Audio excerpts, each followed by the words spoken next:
Why? Why are you arguing with these people? No, not. I didn't Discord get into beef it. is crazy. I really Especially didn't. since your Discord is full of children. I didn't get into it with him. He's probably gonna be the first one in my chat. I didn't get into it with him. That's a weird place to start off that podcast, but okay, I'm with pause. Stream is live. The Discord. Okay. No, So actually, it was somebody, long-time viewer, Motion Going. I'll call him out by name. Okay. No, he's a cool dude overall, really cool dude. But I don't know. I don't even think he was mad, and I wasn't mad. So getting into it is probably the wrong way of saying that. I think you changed your tune a little bit. Okay, we got into it. I was pissed, bro. I was so mad. I mean, no, like I say getting into it, I was a little hyperbolic. We didn't really get into it. Although he was putting in caps. Maybe he was actually mad. I don't know. I wasn't mad. I was just like, whatever, bro. Anyway, he was telling me how like 0% is not 0% is the main channel. My other channel is not the main channel. I call the other one my main channel because that's my name. It has my name in it. And it's kind of my main focus when it comes to like production value. When it comes to like what I work on and what I like to work on. It's like tech. And also like more high quality, like the camera's better.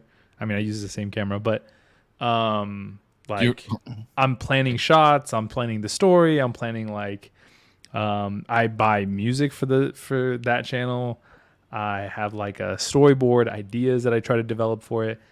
This channel is like very much like I'm streaming, I'm doing whatever the fuck I want here on 0%. Even though I put more shit out regularly here. Then this is your main channel. I would agree that this is your main channel.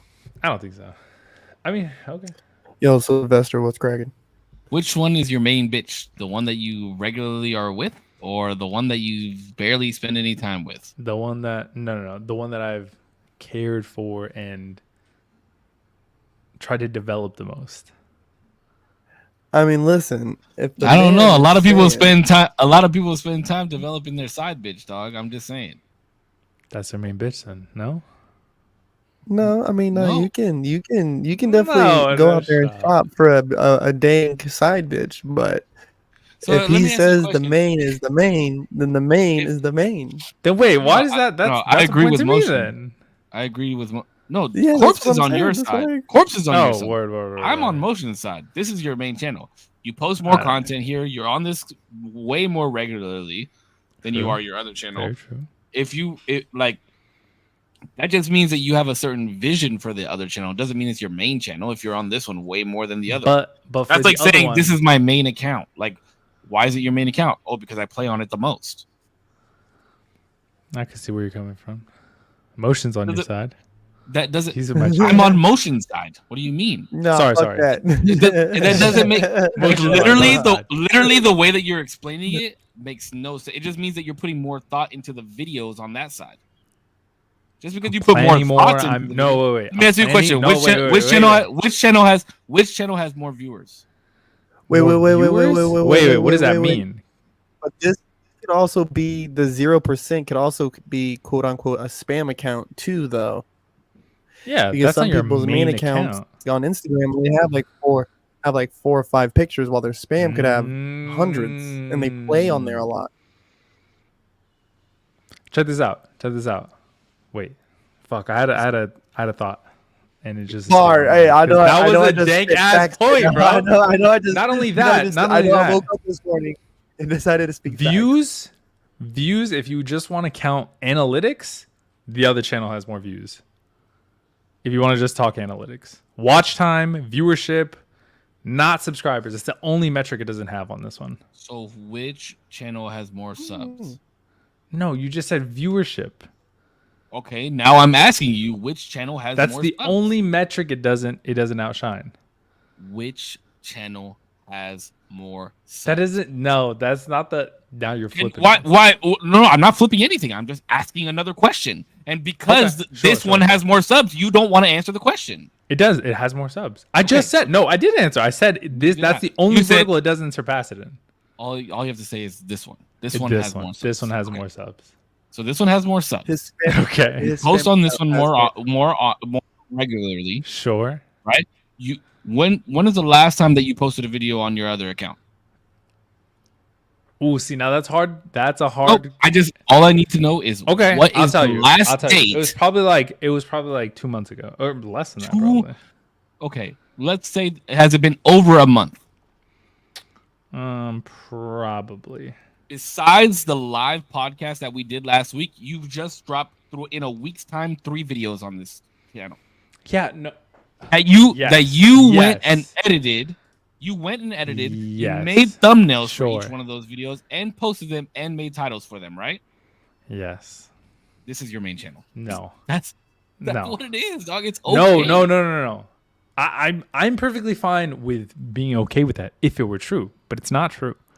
But what is the argument that the other one is the main channel? That you put more time into the thought of the videos that you make? One, yes. It has more viewership. I put more time into it. Storyboarding. This channel is literally the only reason I was able to produce that much content is because I'm already producing the content here and I'm taking the clips. And I don't want to call it lazy because like this is it. I mean, it takes time regardless. Both take time. But one takes way more creativity. I'm literally just clipping a segment that I like, that I think is fun, and I'm posting it on its own so people can like look at that and decide whether they want to tune into live. That's definitely on them. But the other one is like a curated piece of content that I want to show people in a way that's like creative to me. And I think that's what, for me, displays that that's the main channel. That's all of my like creative juices. This one is like fun. I get to chat. I get to do just chats, gaming, the podcast, obviously, clip those and make individual pieces of content. But that's not like, creatively pushing me or anything like that. It could. I could pour more into this, but I just don't. I can definitely see where it's like, oh yeah, where as a viewer I could be led to assume like, oh, this is his main account. It's like, no. Actually, I have an account that like I really curate and put some time into. If you ever want to check that out, this is my fuckery right here. Like I got throwaways. The name thing though, that can't be used as a fucking reason. That's such a poor reasoning. I mean, it has my name in it. Like, 0% is literally in the name. It's like it just doesn't have like that much of. Well, not much. Nobody knows that though. Like nobody knows that that's the reason why. I've said that story multiple times. Sure, but as a freelancer though, having his name as the channel handle is good. Yeah. No, but it's not his real name. It's Macadamian Nut. It's not Damian Ramirez. I think it's just a Macadamian. It used to be Damian Ramirez. But that's what I'm saying. That Macadamian is not his name either. So that's why I'm saying that's a horrible reason. But you said your uncle called you that? Macadamian, yeah. Macadamian, yeah. And we call him Zero. Like I don't know. You call me Zero because I stream. Like this is the only time you guys see me is when we're streaming on 0%. Yeah, but here's the thing: is we asked you what you wanted to go by, what your nickname was, right? You said 0%. You could have said Macadamian, and we could have been calling you Mac this whole time. You could have, but I call him that wouldn't make it. That wouldn't make any sense. Yeah, because the channel that this is posted on is 0%. Yeah, but your main channel is Mac. Because that's your main channel. That would be therefore you promoting your main channel. No, bro, it doesn't. No, it doesn't make sense because the channel that it lives on is 0%. That's why. Yeah, Cisco, God. No, I'm sorry. It's his main channel because he says it's his main channel. Because I said so. All right, chat. If you ask anybody besides Korpsx, right? Because he knows the explanation, right? If you didn't explain any of this to anybody and you said, hey, I have this channel right here and I have this channel right here, look at both channels. Which one do you think is my main one? I guarantee you 95% of people would say 0% is your main channel because you have more subs on here. You post more regularly on here. Okay. And people know that you go by 0. Okay. No. But anyways, I don't agree, but okay. I'll go back to another episode. Motion, I've been reading all of your chats, yes. Also, I don't agree with most of them. I mean, what do you want me to say? We've had this chat. He says that the other content's boring, I think. Also, 0% is much better name than Macadamian. I mean, that's just what you think. That's subjective. That's like more subjective. The boring thing is subjective, so you can't use that as a reason why. Like, all I wouldn't say that that's a reason why the other channel is not his main channel, because that's a niche channel or niche channel, whatever. Yeah. If you don't like tech, you won't like that other channel. I like tech, and that's fine, which is why I like that other channel. Anyway, I wouldn't use that as an excuse to try and conflict your opinion on why that shouldn't be your main channel. That's why I didn't bring anything up about the content. I just brought up about how much content you're actually posting. Sure. I think to me, a matter of effort and quality of the content matters a lot to me. Now, it could not mean that much to some people. It may just be quantity over quality, and I think that's fine. That's why I don't consider it my main channel. And it's also fair as somebody who's a fan of you, right? Like I'm a fan of you, and I subscribe to you through the 0% channel, and that I think that's fair for me to say, oh, the main channel I follow him through is this one. Yeah, but for you yourself, you can also be like, yo, this is what I do to fuck around on a Tuesday, this, that, and the third. Like, but if you want to see what I do, like the dude who sits in the chair of the podcast that you watch, you want to see what I do when I'm not in that chair, this is what I do when I'm not in that chair, and then you can watch that shit. Like, you know what I mean? There you go. I just put everything on one channel. I agree. Where if you promoted it to kind of be like that, like I feel like if you promoted the other channel more, sure, then that could be your main channel. I agree. I have to do more on it because listen, in general, I'm just going to be completely honest with you. When you post on TikTok about your tech shit, I don't think I've ever seen where you link your YouTube, where you shout your YouTube out, nothing. Mm-hmm. But when you've posted about UTP, like, people know that it's on YouTube. That is true. I try to link it. Well, UTP is also the reason I'm trying to drive viewership here is because it's a group effort. Like, I want to be able to show that I'm pulling my weight a little bit too. I appreciate that. But, you're also promoting the channel. That too. Yeah, as well. I'm just saying. There's a win-win effort on that. Yeah. Damien Tech is a better channel name than no shot, bro. There's no way. Okay, he's trolling at this point. There's no way. No. But I mean, we can agree to disagree. I do believe that I would name this your main channel, though. Like, if you wanted to completely rebrand this channel because it has more followers or more subs, you could absolutely, you could lock away all the videos that are on here and start fresh, and you would have more subs on this channel. True. I like flip. That's why I got into doing more playlists on YouTube. Like, I'm not as privy like with it, and I don't know if Damo would take any of this, but because I know you know YouTube better.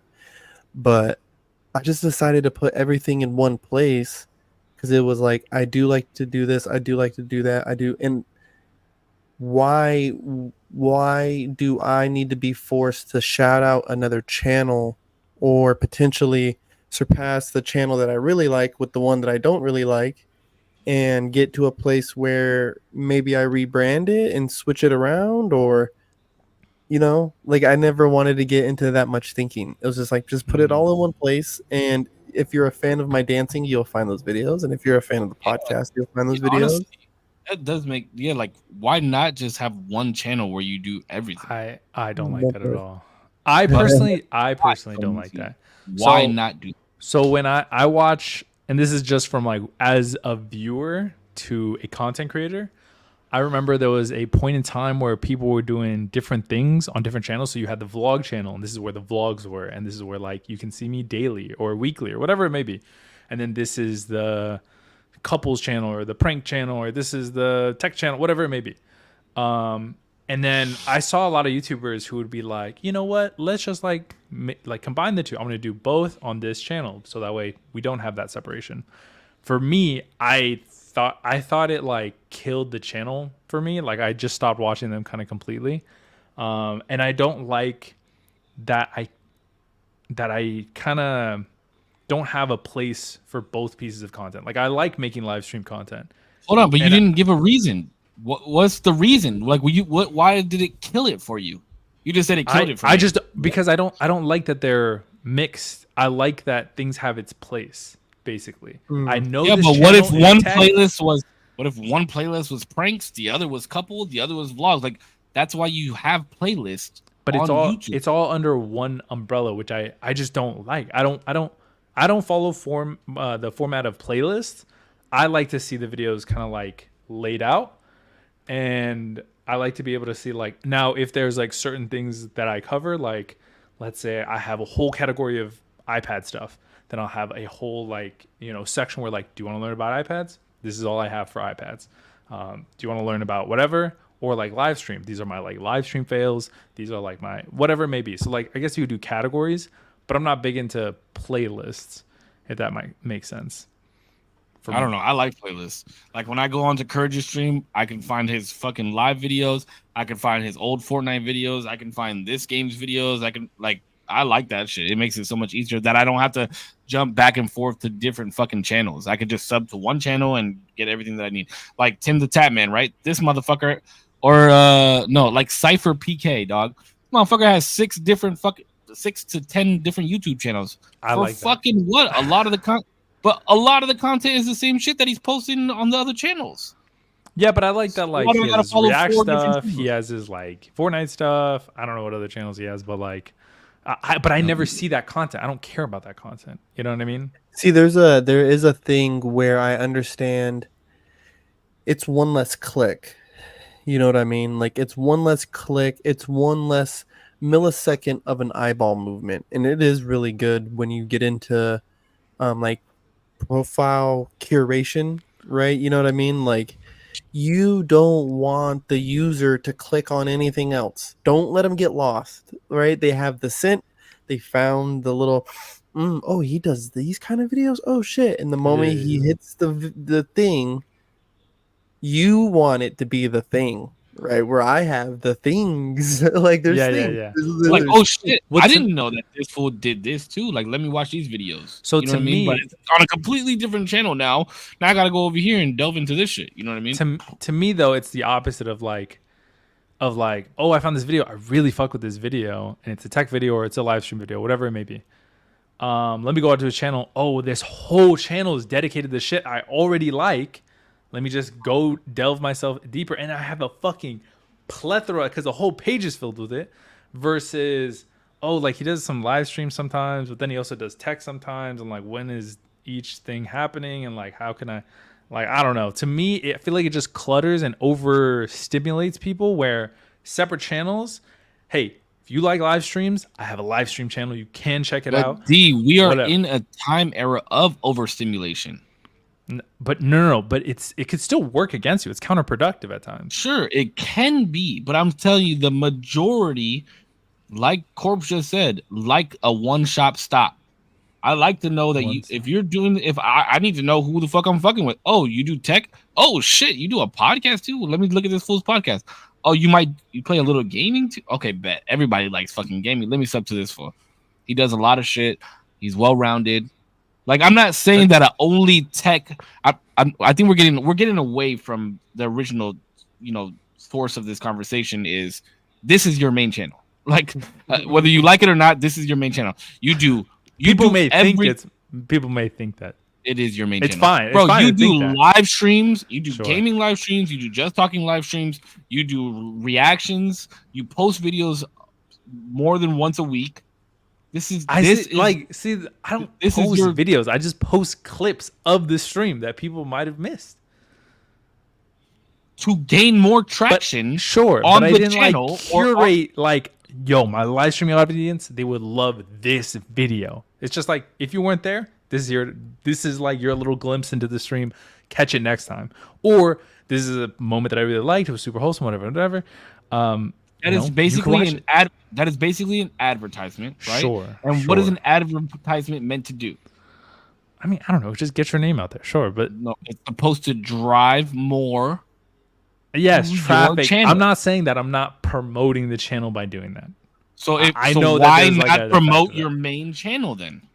But even then, bro, I would still like if there was a situation, right, where like, let's say he took some kind of contract deal, right, and he had to get rid of one of the channels, I would still tell him to keep that other one. Yeah, because but that's what where would he be puts his actual creations, but like what I'm his creations, like you know yeah, what I but mean? what contracted deal would tell him to get rid of his other But YouTube no, channel? I'm just saying hypothetically, like even if today he was to had to stop one of the channels, I would be like, "Yo, Demo, you hop on that other one, put everything over there." Like you know what I mean? I mean, I know that it's not something like he would even want to do, but like just put everything over there because that's where your creations go. Like Yeah, that's but where why not move everything from that channel to here? This has more subs. because it's It already doesn't. because No, it's but it already doesn't a, have. It doesn't have the viewership. The yeah, viewership the isn't there. viewership is the thing. The viewership. If I Yeah. were to get a contract on any channel, it would be the other channel. Mm-hmm. I know that for a fact. Mm-hmm. Okay. Okay. I think that would be the one too. If you had to like, We're just gonna continue to disagree. So we're just gonna talk in circles here. Yeah. Honestly, no, I mean, true. I mean, listen, listen.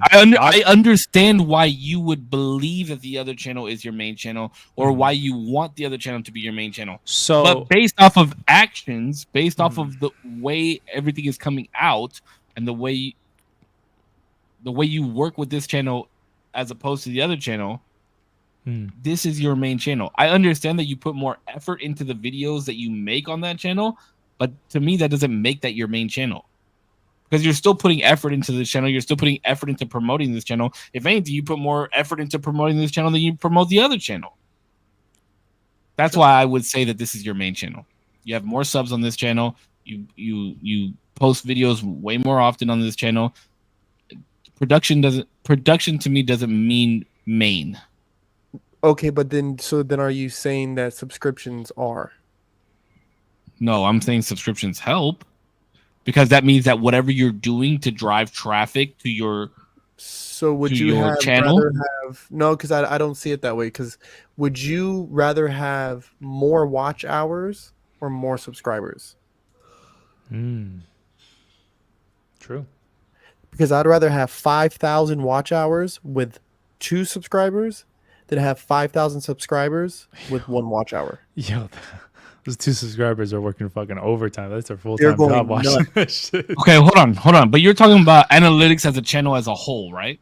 Yes, that is my most success. Oh, no. I'm talking to D, bro. I'm asking D. No, I'm asking D because he said the other channel has more watch hours as a whole, correct? No, month over month. Month over month, that one continues to have more hours. Mm-hmm. Also niche. Also niche. That's another reason why I would here. say that's another reason why I would consider that his main account. I don't think a niche account makes your account your main account though. Yes. It's not that it's niche that it's my main. I think it's the effort. Right? So if I have like a Go ahead. No, go ahead. I'm sorry. I was going to say if I had 2 Instagram accounts, which I've had in the past, and I spam the fuck out of one because I call them my throwaways and I have a ton of fucking photos that I never post because I just don't think they're good enough. And that one surpasses me in followers, but this one is the one that I curate to my liking. I think that's my main account, even though it my other one outperforms it just because of quantity that I'm giving people, because it's like these are my throwaways, these are the ones that I don't think bang. These are the other ones that I'm like, bro, these are fucking fire. These are the fucking cream of the crop that I have. Well, what if people disagree and think the other ones are the cream of the crop? They can disagree. That's fine. Motion. Listen, you can have your opinion. Stop fighting this battle. Listen, I'm winning. I don't know what the fuck we're doing here. Well, no, I mean, at the end of the day, it doesn't matter what I think. It doesn't matter what Zero. It doesn't matter what anybody thinks, right? True. Like, listen, y'all are gonna have your opinion, and I think that's fine. You guys can think this is my main channel, and you know what? If that's what it means, that quantity, that however much time I like and putting up stuff every day, if that's what, fine. This is my main channel. I'm happy with this channel. I like this channel. I fucking posted this channel. I like it. But I don't think it's that means it's my main. That's like it like tickles my brain a little bit. So I'm like, but check it out. I'm gonna make a shameless plug and tell y'all that every Friday we're gonna be throwing the morgues right here in Oxnard, and we're gonna be live on Korpsx. Well, no, I'm going to be fucking setting up a new channel for that. Cool. I want to get a couple. YouTube channel? Because I do see what Damo says with like the niche, and I like how he operates in it too. But the thing is I'm so scatter fucking brain, bro. Like so scatterbrain. I just can't have just one channel with this stuff. Like I need my clutter, right? But I try to organize it into playlists. That's where I get my organization from. But at the same time, I understand the power of, and I think this is something I hope people who have little Shopify's and shit listen to is I learned that friction is a big thing, right? Like somebody who's stumbling into your channel for the first time, you want the least amount of clicks to get to your video as possible, right? Like when you think over the overall scheme of things, like that's why there's metrics when you look at it, like of 3-second viewership, because 3 seconds is like, oh, we actually got something going. Like, okay, I have him here. And then there's 25-second, and then 45-second, and then minute, and then they have all those metrics for you. So having a morgue page, I don't have to send them to Corpse Collection where they have to sift through podcasts and dick jokes, right? Like they can just go get busy straight at the, and everything recommended in this playlist that's going to be at the morgues is just all battles. It's all the battles from the morgue, not a podcast, not a fucking video of me doing this or doing that or a reel, just dancing. Yeah. Speaking of dick jokes, you know what we do? We need to hire somebody. What? Go. That was supposed to be like such a nonchalant, like, yo, what? It wasn't supposed to. Jokes like we should hire somebody to go through all 56 or 57 now, 56 episodes and find every time that Korpsx says, "Just show me your dick," and clip it into like a minute-long montage of just him saying, "Show me your dick." You know what's kind of sad is that it's dwindled. The amount of times that it's happened has dwindled over the years. Well, because we were all together, he saw your dick. That's true. I got an iPhone. Guys, we did go into the bathroom, all of us, and I just pulled it down, and I was like, you know what? I wasn't there. What? Come on, you were there. You were there for sure. Come on, you were there. Okay, okay. Let's get away. We just fucking talked for 30 minutes, argued for 30 minutes about how this is your main channel. So thank you guys. Welcome to my main channel, by the way, everybody in chat. I didn't know. All right, so you and I called you earlier today because I texted you, and I said, "Man, you really need to." Hold on, let me pull up the text real quick. Okay. I was driving home. And I was listening to the Marshall Mathers LP. And I said, please listen to the Marshall Mathers LP before the pod. And this was the text message that I got from Damien. I have been. It's fire. Yes. And my jaw dropped. And I called him immediately. He went back in time before I sent the text and called me before I sent. I was like, "Whoa, what the That's fuck?" how fast I fucking called him. It was so fast. For multiple podcasts, he talks about how Eminem is, even on the walks that we went, Eminem is whack. I don't like his cadence. He comes out with dumb shit, this, that, and the third. And then he said, it's fire. And I did not expect. I thought I've listen. When we told him to listen to this, I thought he was gonna say like, "Oh, it's okay. I like some of his bars, this, that." But he said it was fire, and it surprised the fuck out of me. You know what? Eminem has made me appreciate rhyme schemes versus, not that I don't like double entendre or like a double meaning or whatever. I love those, and those are magic when that shit happens. But Eminem has really like impressed me with like the schemes he can make. That shit is cool as fuck. Bro, hi kids. You like violence? Want to see me stick 9-inch nails through each one of my eyelids? Like, yeah. Like just shit like that. Like bro. just like he could just go on one forever, and you're like, what the fuck, bro? I didn't even know there was these many words that can like rhyme, yes, bro. That shit is ridiculous. Yeah, there's a part of where the way I make choreo, a lot of it is because I think there's a missing element where people dance to the lyrics or they dance to the beat, right? And they're in this groove in between these two elements of the song. but I also like to accentuate how syllables are delivered, right? Like, and I really got into it by listening to that verse. Hey kids, you want to learn about violence? The 9-inch nails to my eyelids thing. Like the way he used the syllables of all of it to make it rhyme was like, oh shit, like that's tight as fuck. And that's when I got into like, okay, like I need to look at the syllables, like look at how they're delivering, and I've seen it more in other rappers too. Like, so he's not, I don't think he's like the inventor of it, but like he just does it the best, bro. He's done it at a high level for a very long time. Yeah, very, very. Houdini is on my playlist. Really good song. This is the track. This is the track that made me call you. I think it was. Oh yeah, 2 pills I popped till my pupils swell up like 2 pennies. I'm Clint Eastwood in his mid-20s. Like 2 pills I popped till my pupils felt like swell up, bro. Like that shit is. I don't like. How the fuck do you think about that shit? You know what I mean? Like, I don't know. That shit. It just blows my fucking mind. So the fact that you appreciate it and that you actually like it, I'm really happy. Because once you go to the Eminem show. So this was like, okay, you got to understand, Marshall Mathers LP was after Slim Shady LP, right? And Slim Shady LP was like the introduction to Slim Shady.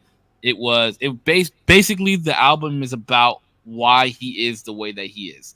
Like his mom never really take care of him. He got bullied. He hated working at his job. He was rapping like all these different, at all these different battle rap events and shit like that. And he was just like, fuck you. I'm fed up with this shit. Like I'm fucking Slim Shady and I don't give a fuck about anything that anybody's going to say. And I'm about to shit on all these people.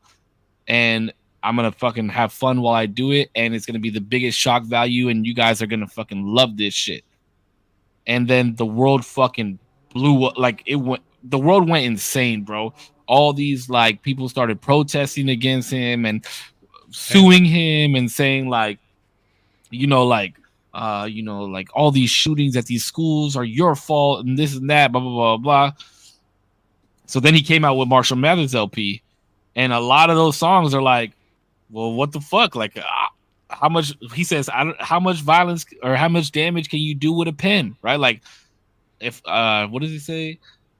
If you were me, you would have been just as fucked up, or I would have been just as fucked up as you would have been. Who would have been some shit? Anyways, or who would have thought Slim Shady would be something that you would have bought? Like he didn't know. He didn't know what the fuck he was doing with this shit, and the world just really loved it. But there was a portion of the world that said, like, yo, this shit, we're about to fucking take this man for all his money. But he's uncancelable, bro. And the thing is, it's satire. Like what he does is now that you've listened to the Marshall Mathers LP, right? Does Houdini come even close to any of that? No, but oh, you mean just in terms of shock value? Shock value, but you can see the essence of it, right? Like you can see that it's very minor, so safe. Right? Yeah, it's safe as fuck compared to what he was. Yeah. And that's why that's why Houdini is such a sick ass song, because he's like, what would I have thought in 2002 if I was living in the world that we live in now? Mm-hmm. Yeah. And that shit, bro, people's heads would explode. If Marshall Mathers LP came out today, people's heads would explode. Oh, dude. Yeah, I don't know what would happen. It'd be crazy if that album came out today. So that's why I'm so excited for this new album to come out, because but it's not gonna be anywhere near that. But even if it's a fraction, even if it's like 20% of that, just to kind of like touch the waters and be like, hey, don't forget who the fuck I am, motherfucker. Like that's the thing that drove me insane, is all these people online are going crazy about the Megan Thee Stallion fucking bar. He literally says in the song that he would throw a fucking participation trophy at a child's face. And nobody wants to say anything about that. He literally says that his transgender cat who's Siamese, or that who's Chinese but acts black. Like, what the fuck? There's so much other shit that he says in the song, and everybody wants to like. He literally said that R. Kelly's favorite group is the Black Eyed Peas. That was like the Black Eyed Peas, bro. That's a bar. Yeah. No, I think fake ass bitch. Album. That's a bar, bro. Fake ass bitch is a bar. It's so gay. He said, "You're a cross-dressing man, you fake ass bitch, bro." That's a bar. I don't give a fuck what anybody says. That's a bar. No. Eminem, come on the podcast. Hey, I know you're listening. If somebody who knows this man could forward it to him, we are huge fans, and I think it would be amazing for your community, our community, to intertwine for 15, 20 minutes of your time, man. There is one song that he got bodied on though, and that's it. That's all I'm gonna say. I finally found a song that somebody beat him on the same beat. I don't know. I want to listen to the song again. Listen to the songs again. Crazy. Bro, listen to the songs again, bro. I'll send you. I'll send it to you after, D. The name of the song is "Till I Collapse." It's on the Eminem show. And was that 50 a feature? Cent, no, 50 Cent did a freestyle to the same beat, and it's only one verse, and it's better than Eminem's whole song, in my opinion. Damn. I don't know. That sounds like it's almost impossible. It's a little bit of a stretch. I'll listen. I'm trying to look up the lyrics right now. Hold on. One says Marshall. To what? Till I Collapse? No, I think he's just saying Marshall. Like, oh, we're talking about Marshall Mathers. No. I was talking to Korpsx. Oh, word. That's the song where he goes, where he names out the list of rappers. It goes Biggie, Tupac, Jada, Nas, and Demi, Andre 3K from Outkast, blah blah blah, and Cindy. Like that. That's the song that I'm talking about. Till the room comes up, my bones collapse.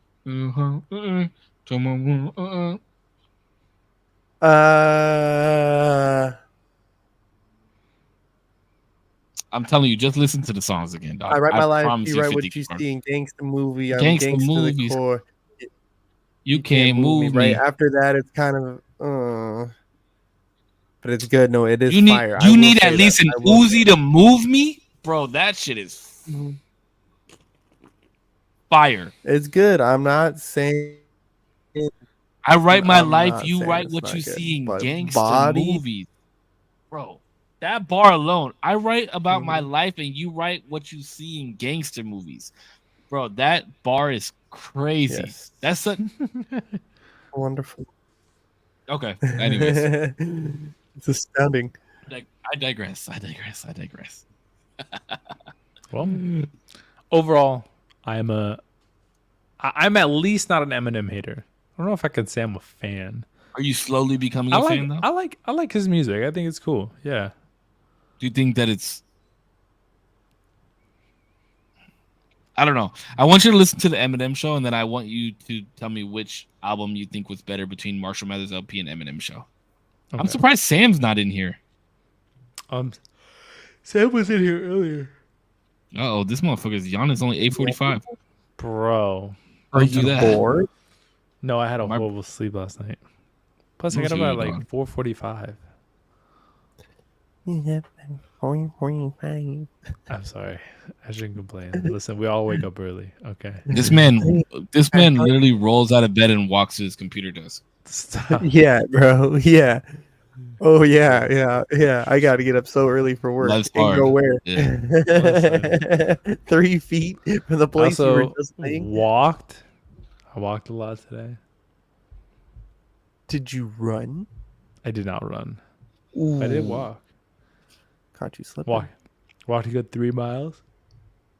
Look at this motherfucker. Stop, bro. Sorry. I'm so sorry. Yeah, are y'all gonna start yawning? Maybe we could all. Yes. Let's do a sleep stream. Wouldn't that be fun? No. Why? No. You guys have never seen that? You guys have seen that. Yeah, but I don't understand why people do it. Sleep streams. Sounds so nice. I want to stream for my birthday, but trashed. That would be sick. Trashed. Like I want to be. I know. I want to be getting trashed on the pod. Like yeah, that would be fire. Let's do it. I'm hella down, but I gotta ask for the next day off because my birthday is gonna be. I think it's Thanksgiving this year, or it's next year. Wait, on Thanksgiving? I think so. Yeah, it was last year. I did a 12-hour stream for my birthday 2 years in a row. I think 2 years in a row. That's crazy. That's cool. Bro, one year, the first year I did it, it was like literally just diverse games the whole day, and I just got trashed the whole time on stream. Jesus Christ. And at the end of the stream, my boys came through my door in the front, like in my house, and like streamed the last hour with me, and then I just continued to get smashed after. And it was, oh my god, it was a fucking night. I wish I still had the VOD for that stream, but Facebook deletes VODs. But yeah, bro, this was like 2 or 3, maybe, yeah, like 3 or 4 years ago. I was, when I tell you I was obliterated, it was horrible. Damn. I drank a big ass bottle of Hennessy and some fucking White Claws, and it, like, I'm lucky I don't smoke or do drugs, because if I did that shit, I would have been out of my mind. That's crazy. Look at Korpsx. Korpsx, are you lit right now? I'm high as hell, but I'm oh, shit. This motherfucker just looking at me like this. Maybe do like a high stream. That'd be cool. I couldn't do it. High stream, play games. I would be freaking out, dog. I'm high every stream, dude. What are you guys talking about? Yeah, but I can't operate as good as you do. Yes, you can. Well, what was the last time that you took edibles on the stream? How much did you take? 5 milligrams. 5 milligrams. How about you up it to 20? I would be fucking obliterated. How about you up it to 20? How about you up it to 20? I probably forget the stream, bro. Let's go. Up it to 20. Up it to 20, and I'll get a bottle of Hennessy, like a normal bottle of Hennessy, and Korpsx will smoke and drink. That way, he has the best mixture of you and I both. Damn. And I'll see how much of the bottle I can finish within this podcast, and Korpsx will just be trashed. I don't think I would do 20. I would do 10. I'll double it. 5, you were fine. We wanted to get you out of your mind. Yeah, 15. 15. 5, I was actually already like, oh, shit. Yeah, but we want you to be a little out of your mind. That's the point. At 10, I would be fucking out of my mind. How about you do 15? How about that's fair? How about I do 13? Okay. How about you take 2 5s and a half a bite of another 5? That's basically that's 12 and a half. Yeah, that's fair. I'll accept that. Will you accept that, Korpsx? Mm-hmm. Okay. Mm-hmm. When is this happening? Thanksgiving. No, I can't do it Thanksgiving. I'm doing family. Thanksgiving stream on that Tuesday? No, you won't be. Thanksgiving's on a Thursday, Putch. That's what I'm saying. The Tuesday before that. Oh, Tuesday. Yeah, Tuesday you'll be fine. Yeah, Damien. I'm trying to get out of it now. Yeah, Damien. We've already come to an agreement. Yeah, you shook on it. Oh, you shook on it. I definitely did not shake on nothing. Not even a shimmy. Like, I'm down. You shook on it, dog. Don't back out now. I didn't shake on it, bro. Why are you saying? If I'm getting obliterated and Korpsx is getting obliterated, there's no reason for you not to. I don't think that logic like tracks at all. Yeah, it's called peer pressure. That's how life works. Well, let me ask you a question. Is not pressured. I'm sorry. I will come to your house. You don't know where I live. I could find out. You've doxed yourself plenty of many times. None of them are online anymore. We'll put the pieces together, bro. If it's been online once, that means it stays there forever. Just saying. No, it doesn't. Literally, nobody has it. I'm just saying. I would be surprised if somebody had it, actually. Motion, hit me up, dog. I know you have it. Doesn't have it. There's no shot. Bro, you know what I think about sometimes is my work together. And I know people in HR. I know people in workforce. You don't think I could get your address? They don't have the right address. Then I'm gonna go to your daddy's house. You don't know where I live either. He didn't help me move. Checkmate. USPS knows what your forwarding address is. I don't have one. You're such a liar. I haven't. I swear I haven't forwarded any of my fucking mail. I need to. It's been too long. I could follow you. I'm one step ahead. This is chess, not checkers. You better check your board. You really don't think I could figure out where you live? Actually, I know like the area that you live in. No, you could probably find out. It probably wouldn't be that hard. Anything I'll tell you. I'll tell you where I live. I'll find out. Tell me right now. What's your address? Now, see, if I was absolutely obliviated, I'd probably tell you. Obliviated? Oblivious? I like that. I like how I was using obliterated this whole time and you went obliviated. Switched it up on me. Yeah. I applaud you for that. Thanks. Oh yeah, but yeah, you can probably find it. It's pretty easy. Okay, so you're gonna do this with us, right? No. I think for all of our birthdays. I like how you tried that though. That was good. I appreciate that. Listen, I sold to a real estate agent today. And he told me I was a good salesman, so I know I'm a good salesman. I don't think you could sell me a pen. Why the fuck do you want a pen for? True. I don't want a pen. Exactly. So why would I sell you a pen? True. What would you sell me, Cisco? What would you sell me? Drugs. On the dream, baby. I'd sell you on the dream. Hey, I sold you on being a car salesman. You did. It was the worst decision of your life. No, I'm just playing. Was it? What? How did you like or dislike being a car salesman? No, I made bank. I made bank. Okay, base. I made bank right there. It was cool. and he still has the same whip that he bought from the dealership. Mm-hmm. Do you get a discount? How heavy of a discount, or if you do get a discount for being a car salesman in the dealership? It's not that much. Oh damn! I thought you might have gone at like MSRP or something. Like not MSRP is not a good deal. Oh. Okay. MSRP is the asking price. Yeah, but I thought for like price. I thought MSRP was like asking price of the actual car manufacturer, not the actual dealership, because dealership does markups. No. The markups are on top of MSRP. Wait, what? Yeah, that's what I'm saying. Wait, but do you guys get it with markups then? Some stuff. The dealership isn't paying MSRP for each vehicle. Oh, okay. Yeah, so there's a cost, and then MSRP is with. But the dealership is getting it at discounted rate already, just off the top. Well, dude, when they're buying hundreds of them. Yeah, they're buying a good amount.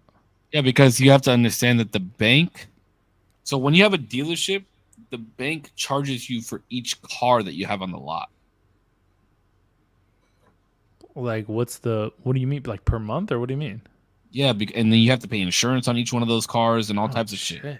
Jesus. Yeah, there's a lot that has to do with like the inventory, and then depending on how many cars you have, is how many cars can get allotted to you, and then depending on how many cars you sold the month before, will depend on how many cars get shipped to you. There's a lot of shit that goes on with the dealership. Damn, it sucks. But yes, so like you get it at cost or a little bit below cost. Okay, well that's cool. But Korpsx, we get other incentives like 2-year leases instead of a 3-year lease for a normal person. Would you guys rather lease or buy? Lease. Yeah, personally, I would lease. Why? Because why would I want to own a depreciating asset? True. And then at the end of the lease, so the way a lease works, right, is you buy the car and you get what's called a residual value. The residual value is what the manufacturer deems that the car is going to be worth at the end of those 3 years. It's typically not going to be lower than that. But there's an opportunity that it could be higher than the worth of the car could be higher, depending on miles, depending on condition, all that stuff. So at the end of your 3-year lease, if your car is worth more, now I can sell it back to the dealership and they give me money back. Cool. And now I go get a new car. Yeah. Because think about it. Yeah, a normal buyer, like a typical buyer, is only going to keep their car for 5 to 6 years, which is the same length as a normal loan. So now I'm going to have to pay all this money on a normal loan just to finish a loan and return my car back or trade my car back in for another car. That's stupid. Why wouldn't I just lease then? Get a new car every 3 years. Does leasing have any sort of? Sorry, you're going to say something, Corpse. No, I was just gonna say, like, overall, when I think of a, besides it being a depreciating asset, that's my biggest thing. But let's look past that and let's just say, how much money am I really putting up for this fucking thing? Right? We're talking $30,000 for your average solid little 4-door sedan. If I'm going to be paying that much money, I just want more options. I want more options. You know what I mean? And the lease gives me all the different options of, lease to buy options, the buybacks, the this, the that, and and cost of ownership is a lot less too, because most manufacturers provide to you warranty for 3 years or 36,000 miles, which 12,000 to 15,000 is the typical length that somebody drives a year here in California. And most of the manufacturers offer you free oil changes throughout that 3 years as well. If you go over that 3 years, and when you sit in finance for your 6 or 5 year loan, you have to purchase more oil changes. So cost of ownership is a lot less when you lease. What's the is there like any sort of interest rate when it comes to actually leasing versus like getting a loan from like a credit union or whatever it may be? It's equivalent. There's what's called a money factor, which is equivalent to, you can equate it to a interest rate, but what it does is it just basically takes the depreciation of the vehicle throughout 3 years, and it's like a very small decimal number, 0.000 whatever, and that takes into consideration your mileage, the depreciation of the vehicle, the damages of the vehicle, because you're only financing or paying for a portion of the vehicle. So they have to take a portion of a percentage in order to, and that's how you find your money factor. Because you're not paying interest on anything. Yeah. But usually if you were to equate the two, leasing would still be low, more cost effective, it sounds like. Mm-hmm. And then think about it like this. On top of that, when you purchase a vehicle, say, just for the sake of easy numbers, like Korpsx said, $30,000 is what you're paying for a normal 4-door sedan, right? Mm-hmm. Typically your tax, title, licensing, and registration fees is going to be 20%. That's why the dealership typically asks for 20% down. 20% of 30,000 is $6,000. So you okay, Cor? Bro, I was catching a cramp right now. I thought you muted because you were busting your fucking asshole open. I'm not gonna lie, bro. I thought you were blowing that shit up. I was like, damn, this shit is coming out.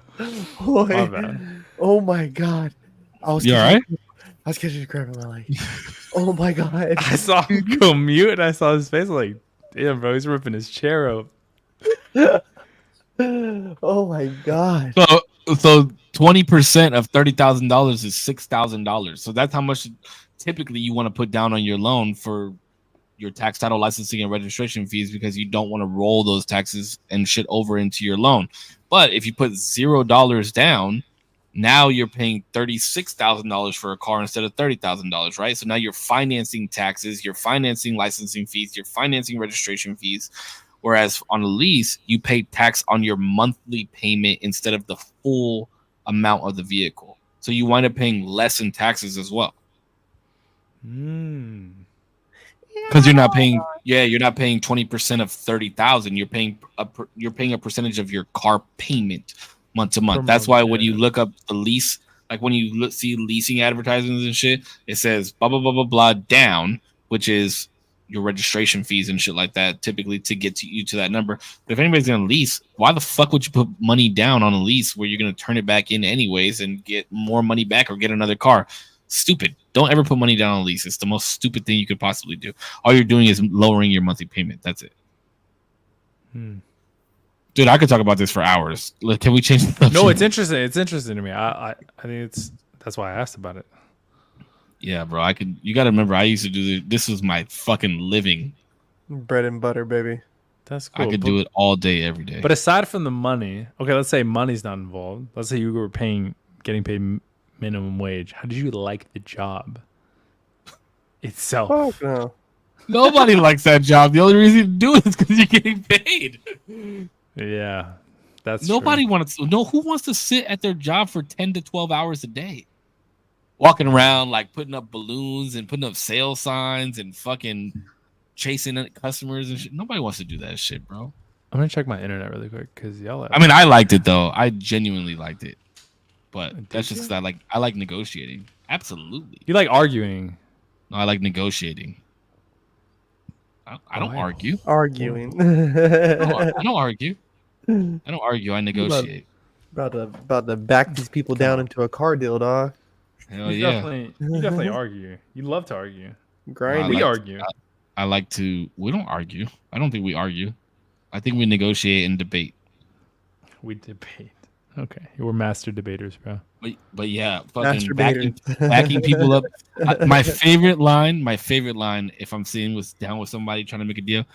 Okay, hold on. I got an idea. Stay right here. I'll be right back.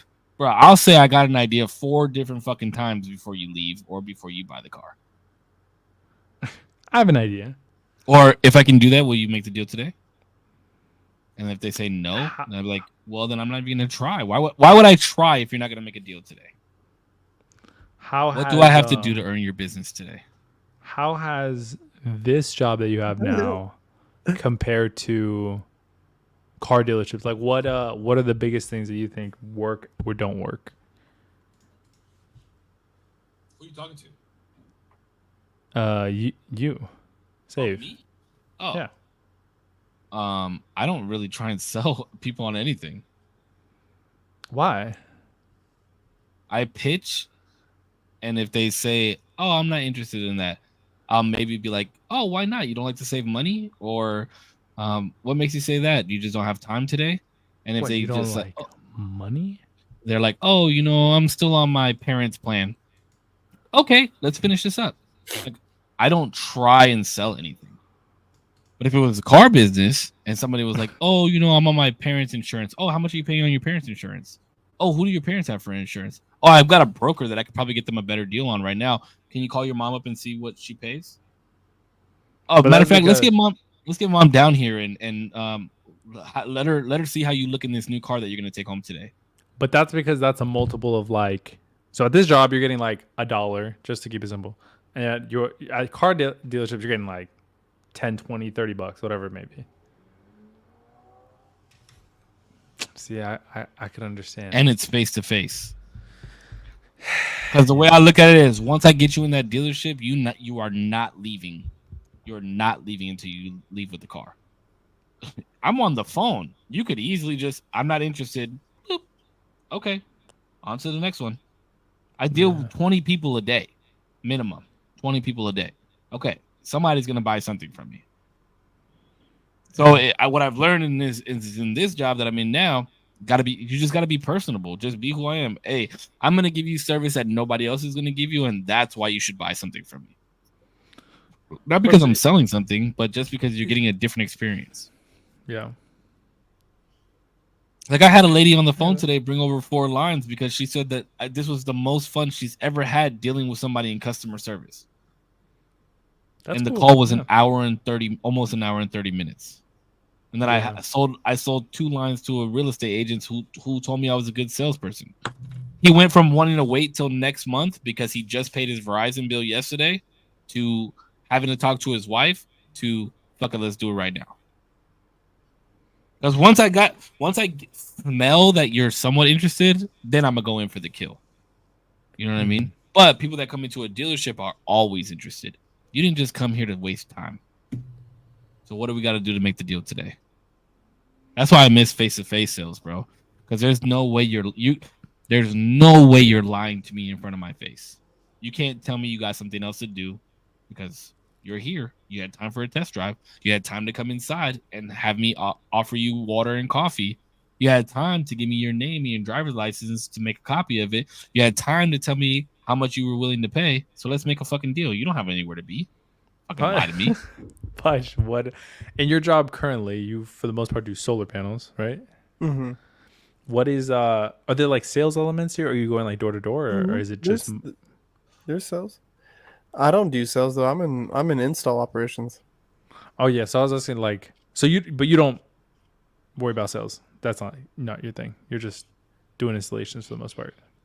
I mean, if a neighbor comes by, you know what I mean? I can definitely point him in the direction of a salesman, and there's a little finder's fee.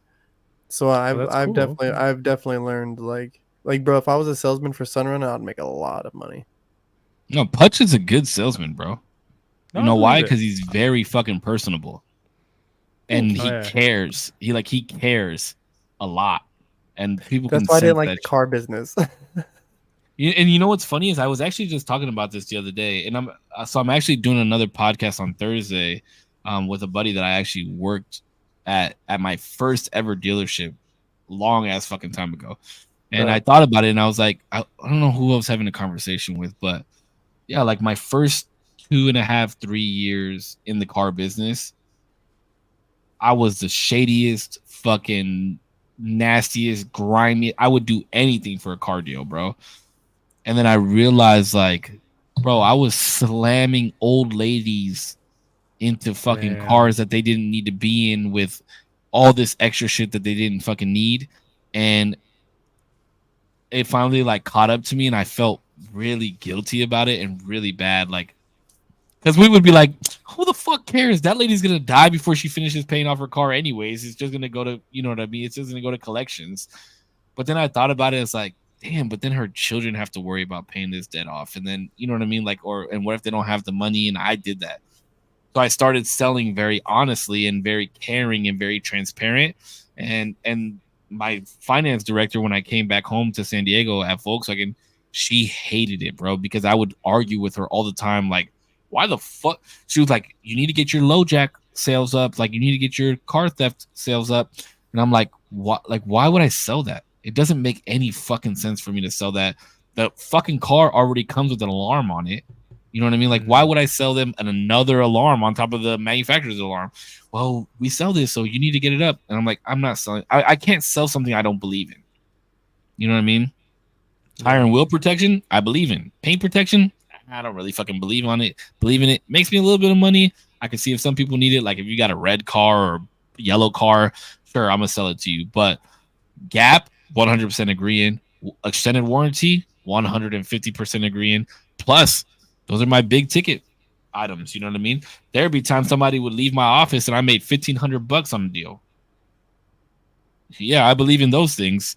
But you know what I mean? Like, yeah, it's just there was such a large margin of profit in the car business. It's so profitable, and it was so much fun because we were having fun, talking shit. Like nobody really gave a fuck if you were on your phone. Nobody really gave a fuck if you're outside smoking a cigarette. Like as long as you got your shit done, that's all that fucking. As long as you made your phone calls for the day and you were really trying to make an effort to drive some business, but at the end of the day, like when you were a salesman, if you weren't fucking making money, that's your fault. The managers don't really give a fuck. They have to act like they give a fuck, but if you're not making money, that's on you. Fuck you.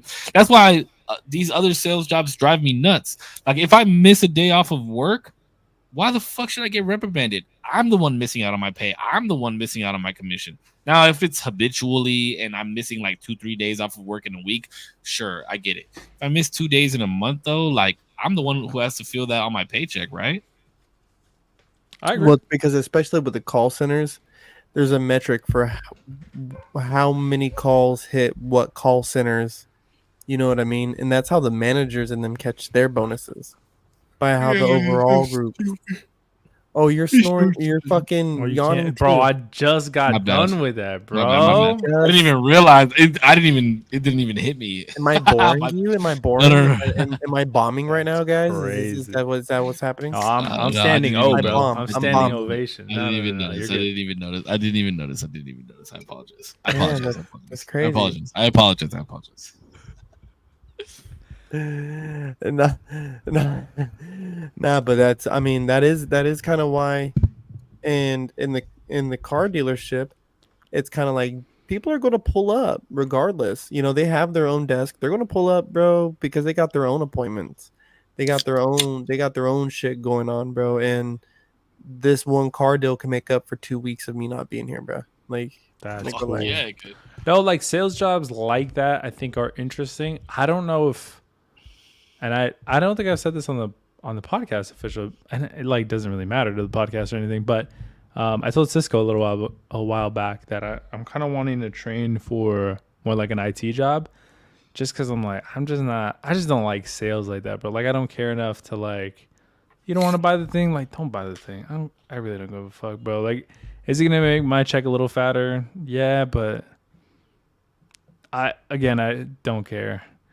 Like to me, just money isn't like it pays for this place, right? But I don't know if I can make the same amount of money and like not sell. I'd rather do that. It's just a lot better for me for like my mental. But that's why there's nothing like car sales, bro. Because you could ask Putch, bro. People think I exaggerate. If you don't sell cars, you don't make money. Like like your paycheck is like $300. Yeah, that's crazy. Yeah, $600. It's all commission. Everything's commission. You don't make. And when I first started in the car business, it was almost 100% commission. Yeah, that's crazy. I mean, I feel like I'd be more incentivized, I guess, like when I do get a sale. But that too, just in like this sales job that I have, we're at a call center, like we do get paid hourly. Not only that, but like it just feels so hard that like when you start to fail, you fail more.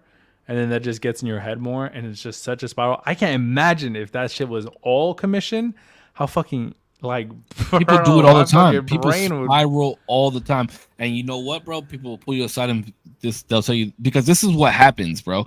Because there's sophomore blues that happen in the car business, right? You'll come in, you'll be fresh, you'll be ready to go. You'll learn how to do a walk around, you'll learn how to do a four square, you'll learn about the cars and this and that, and then you'll get, beginner's luck. You'll start selling cars, and then you think you know what you're doing.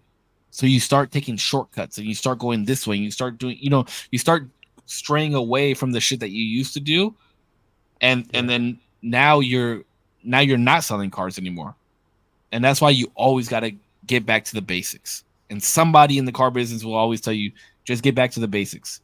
Do your walk around. Like if somebody's there, you want to look at this car? Let me go grab the keys. Grab the keys. You pull that bitch out. Open all the doors, bro. Open all the doors, the trunk, the hood, and you do a fucking walk around, bro. You start from the fucking hood.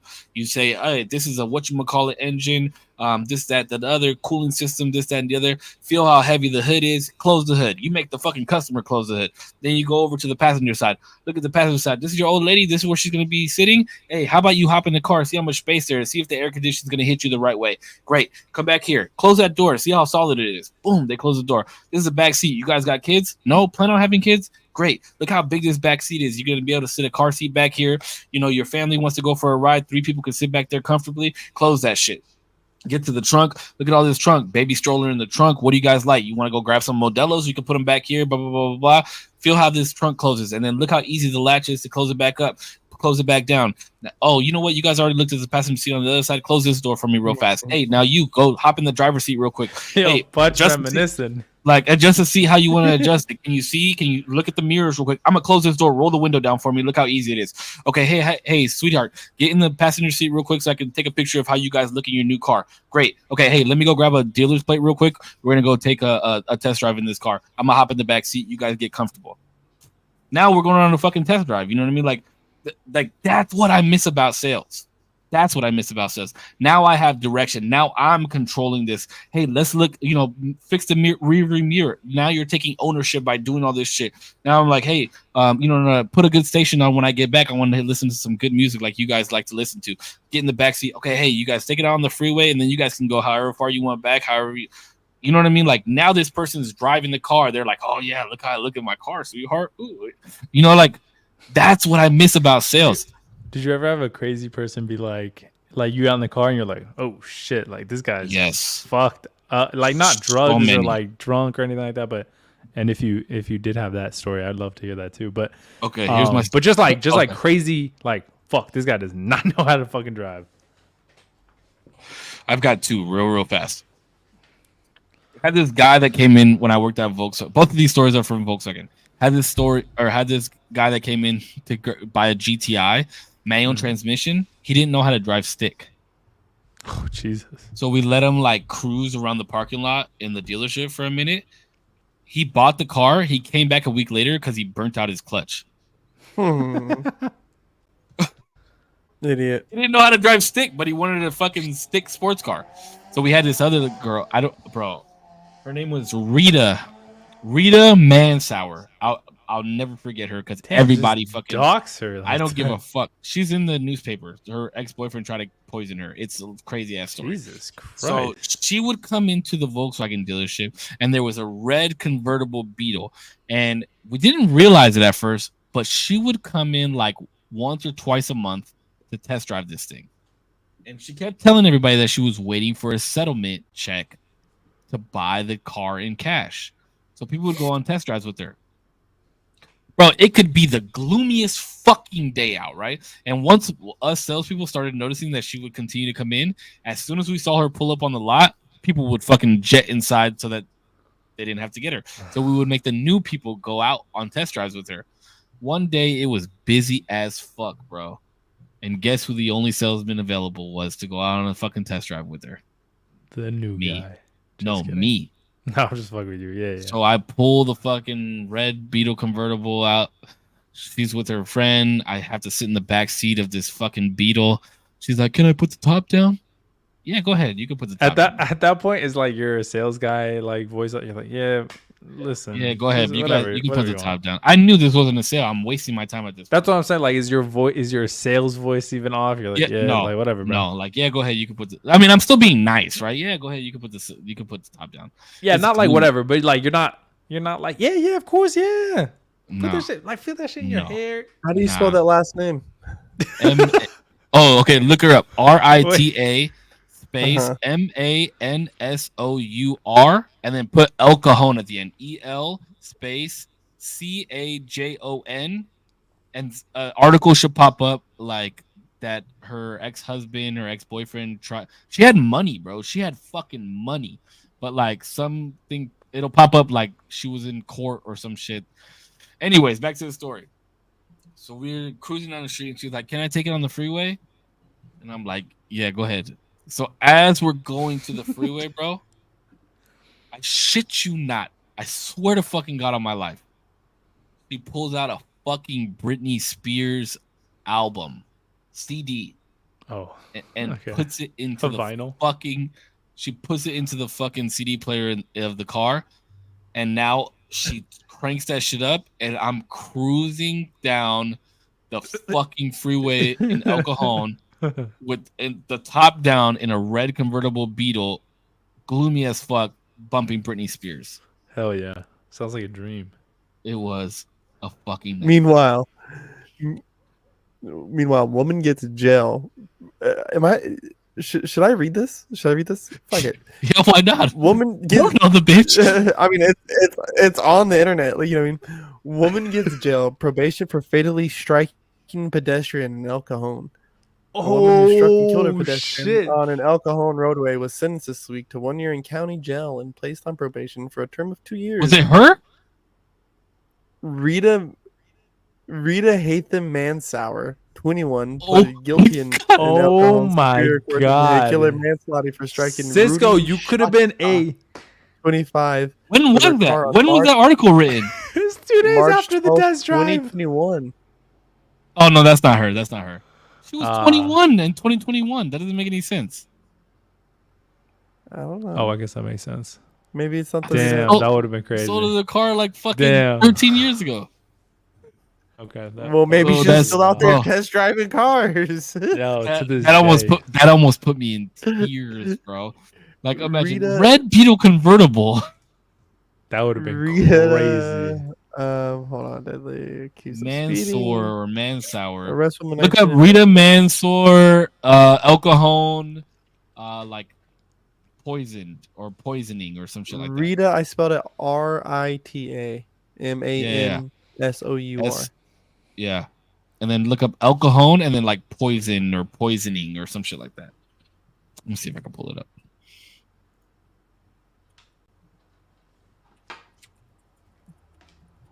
That's crazy though, bro. Like, test all this shit, all of this shit comes up as this fucking whoever that chick crash. Hit that person, yeah, it's your homie, bro. I'm trying to tell you. No, it wasn't her. It wasn't her. Let me see. Poisoned That'd be crazy. Poisoned wife. There we go. Yeah, you found it.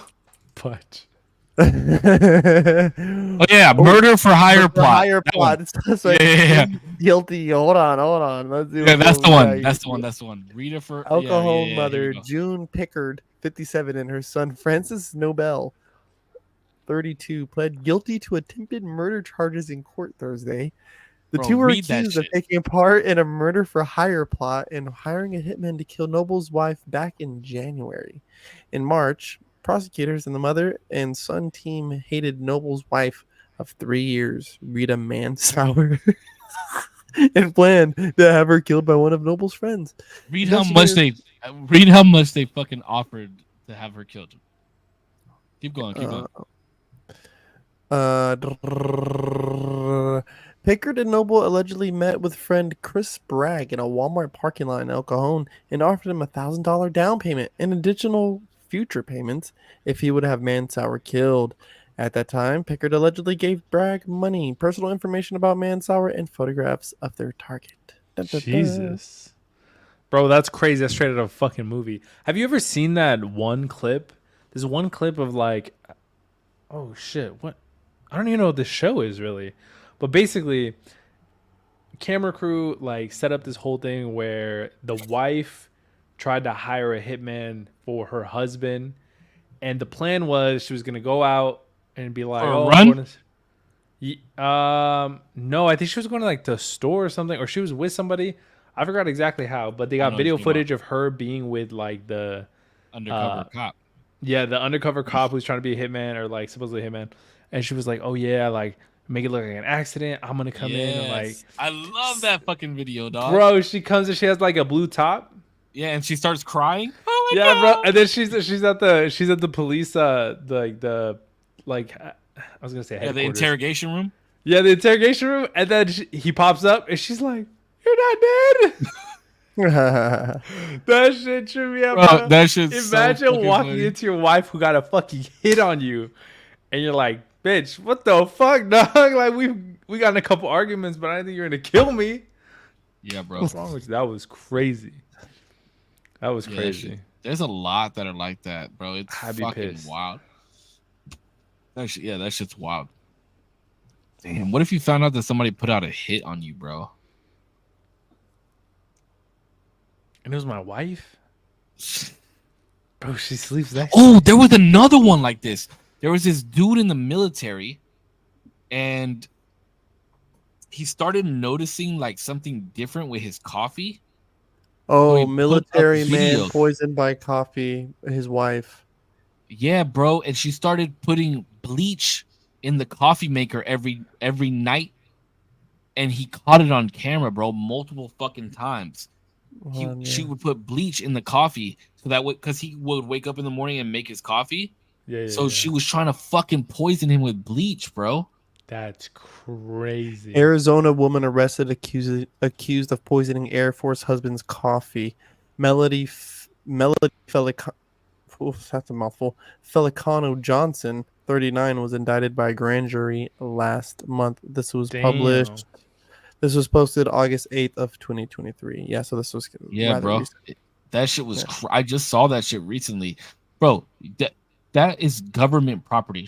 She's going to prison. Just like listen to prison. Wait, the dude is government property? Is that what you mean? Yeah, he's government property because he's part of the military. Yeah. That's like if you hit somebody, if you hit a pedestrian and he's in the military, you would do more time than if you just hit a normal pedestrian, a civilian. That's crazy. I didn't know that. Yeah. So she was charged with attempted first-degree murder, attempted assault, and adding poison to food or drink. Her husband, Robbie Johnson, told police he believed his wife wanted to collect death benefits. Robbie, who serves in the U.S. Air Force, knew something was off when his coffee started to taste different. So he set up cameras to try to see what was going on. Imagine bro, and he got multiple clips, bro. Crazy. Multiple clips, like lots and lots and lots of clips, bro. It's wild. Like, could you imagine? How could you like still maintain a relationship with this woman after having all these clips You know what I mean? After the first clip, I would have went nuts. I think he kept this cool and like was like, oh, let me see if she does it again. Let me see if bro, like after like 10 or 15 times, like he turned all the evidence in. Like they probably fucked. Could you be able to fuck a bitch that tried to poison you with bleach? What if he liked it, bro? What if he was like, it's kind of hot? Listen, it goes, Robbie told investigators that he pretended to drink the coffee until last month when the family moved to the Davis Monthan Air Force Base in Tucson, Arizona. In Tucson, Robbie took the camera footage to the police, where investigators indicated the video was not clear enough to show what was being poured into the coffee. So you know what he did? Put the camera over the coffee pot instead of on the side. Like it would be right here, and the coffee pot would be over there, so you couldn't really tell. But then he put that shit like over the coffee pot, so you could. That's crazy. Hold on, no, it's better. So Melody's husband purchased additional cameras disguised as fire alarms and set them up near the laundry room. Oh, I didn't know that. And walkway in between. The documents state Robbie recorded multiple videos over several days showing Melody taking bleach, pouring it into a container, and then walking over and pouring it into the coffee maker. I didn't know that it was. I didn't realize it was a fake fire alarm. But yeah, he wound up putting the camera overhead so you could like watch her bloop, like pour that shit in. It was wild. She would like go under the sink and like find something real fast and then like pour a teaspoon or whatever the fuck it was. Yeah, bro, that shit is crazy. That's insane. That's dedication too, though. Like, imagine being that strategic. I think after like 3 or 4 clips, I got like we're cool. I got her. That's marriage, bro. Till death do us part. Hell no. What the fuck? You go to jail. We are divorced. Oh, speaking of movies, wait, are you looking something else up, Korpsx? I'm just bamboozled right now. Like she really, like people are twisted, dog. Bro, that's crazy. Yeah, I think after the first video, I would be like, you need to arrest her because I might be a potential risk to her. You know, like you are literally trying to kill me. Let me ask you a question. If he killed her, would that be considered self-defense? Okay.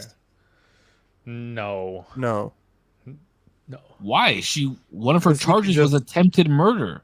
Because he could just not drink it. Yeah. If he knowingly now knows and knowingly drinks it, that's different. I think self-defense implies a force that in the moment you would have to overcome in order to survive. If he just killed her on like a whim on like a random Tuesday, he's like, I've had enough, bitch. If I started going to hand, it's equal or less. Equal or less to is self-defense. Now, if he slowly started to poison her before she could poison him, maybe we have an argument there. Bro, checkmate, right? Yeah, but then he'd go to jail because they would be able to find out. Unless he kept drinking the coffee, but just slowly, incrementally made the doses more for her, so they die around the same time because he had already been exposed to it first. Romeo and Juliet. Type shit. So then they would just die at the same time. Nobody goes to jail. Everybody's good, you know? Yeah. No, yeah, little Romeo and Juliet action. I could dig it. You know, that's romantic. Bro, that's so sinister though. Like you really are like, yeah, I'm gonna put this in his coffee. This is gonna take a little while. Like, you know what I mean? But yeah, the slow burn too. Yeah, worth the wait. Like how much do you think his fucking his death money was? No. Hold on. Just think of this. Just think of this. Now think of trying to be that man after all those good morning texts.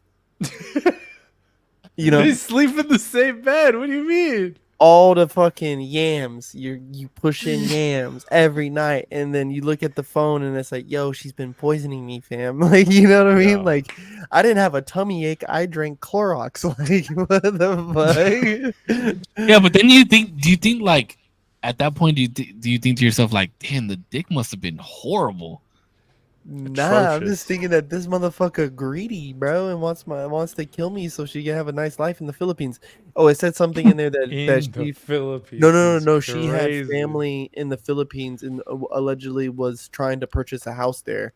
So a part of her bond was saying that she was a flight risk. Oh, that is not a racist joke. That was in the article. Okay. Yeah, so she was trying to take 100,000 and jam out. She's trying to jam out, His death benefits is probably insane. Yeah, I don't know how much time he served, but depending on his time served, plus he probably was like disability and all types of shit. She would have been making bank. And I'm sorry, I was gonna make a stupid joke and say, and she can open up an OF on the side, just make a little extra cheddar. Yeah, no. See, but that's where bitches are dumb, though. This is where bitches are dumb, bro. Whoa! Like, hold up. Why are you putting bleach? Like all you doing is cleaning out his pee. This is where you need to put some rat poisoning powder or some shit. Like no, because then you can like taste it. Bro. You could taste that a lot faster. You don't think you could taste bleach? You could probably smell it when you're making your coffee. Yeah, but he even said after a little while, he's like, this shit don't taste right. This is not. After a little while, this dumbass was drinking bleach for how long? That's what I'm saying, bro. Rat poison would have done him in. It would have been. I was gonna say too, even though. Like, so I was thinking like, oh, but then the autopsy would show that he has rat poison. How the fuck did that even get in there? But if they did an autopsy and it was Korpsx, they'd be like, why are you fucking drinking Korpsx anyway? Man, but how do you think rat poisoning got in here? I don't know. He was doing, the coffee makers under the cabinet. I know we've been having a problem with rats lately. He put some, rat poisoning somewhere. I'm not sure if maybe a rat got in there. Bro, there's plenty of different fucking ways that shit could have happened. Yo, if I die... Just put a rabied rat in the fucking coffee pot. How's he gonna know? And Cisco got some slick ass reasoning on what just be. Just get a rabied rat and boil him in the coffee water and make him drink. How's he gonna know? He's not gonna know. He doesn't look in the inside. Obviously, he wasn't looking at the inside of the pot. You like on the in the back portion of the pot. All he did was grab the coffee and pour it. Bro, have you ever seen somebody who's affected with rabies? Nah, but they're probably like. Bro, it's nuts. They can't drink water. They develop hydrophobia.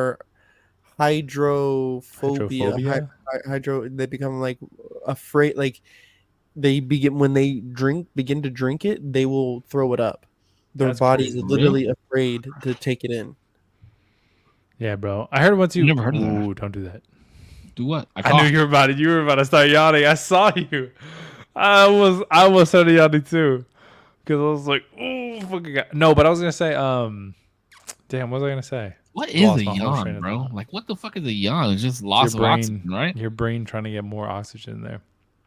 Yeah. Here's a funny ass story. When I was in 6th grade, my friend, we would ride the trolley together, and then I yawned. And so these two yawned as well. My friends, they yawned. And then they went on a 30-minute tangent that there was a study about why other people yawn when you yawn. And that there was like this whole scientific experiment that happened and why we do it in this and that. After 30 minutes, they wound up telling me that it was bullshit, bro. I literally thought that there was a scientific experiment and reasoning on why if you yawn and somebody sees you, they yawn as well. I dead ass really believe that shit. I have an older cousin who does that, who used to do that to me a lot. I used to be a lot more just like, he'd be like, da-da-da-da, going off. I'd be like, really? He'd be like, no. I'm like, oh, shit, bro. I thought I was about to give you money and, like, donate to whatever you just said. Or, I don't know, whatever the fuck you were just talking about. Like, I want to get in on it. But he'd be like, I made all that bullshit up. That shit would always get me. Oh, I wanted to bring this up because I said movie. Did you guys see the trailer for the new Venom movie? Yeah. No, I have not. Oh, bro. It looks fucking amazing. It actually looks Should we sick. play it right now on the podcast? Should we play it on the podcast? Yeah, hell yeah, play that shit. Yeah, play it. I don't know if I'll be able to. I don't know. I've been having weird internet issues, but play it up. Oh, never mind. We're good. It's fucking back. It's sick as fuck. Have you seen the last two, Korpsx? Yes. They're so good, bro. Tom Hardy is such a good actor. But apparently this is his last movie, unfortunately. Well, this is supposed to be the last Venom movie. Allegedly. Well, yeah, because I think now that they have a piece of the Venom symbiote in the MCU, I think they're gonna bring on Venom in their own way in the MCU. I could be wrong, but we'll see. We'll see kind of how it goes. It was such a lost opportunity to not have Tom Hardy's Venom at least meet Peter Parker in the MCU. I think that's such. But that's the thing is there's gonna be no fight. Like there's gonna be no scenes with Carnage, Venom, and Spider-Man all together. Mm-mm. At least not that we know them now. There might be different versions of them that come up. Oh, because it's in a different universe. You're right. Yeah, but what's his face did so good as Carnage, bro. I don't know his name, but yeah. Not Woody. Who did Carnage? I'll Harrison? Is that his name? Woody Harrison? Yeah, right. That's his name. I'm right? looking up the cast. Yeah, Woody Harrison. You're right. Yeah. Oh, bro, he played such a good Carnage. Is Tom Holland in Let There Be Carnage? No, right? No. Why the fuck is he listed here?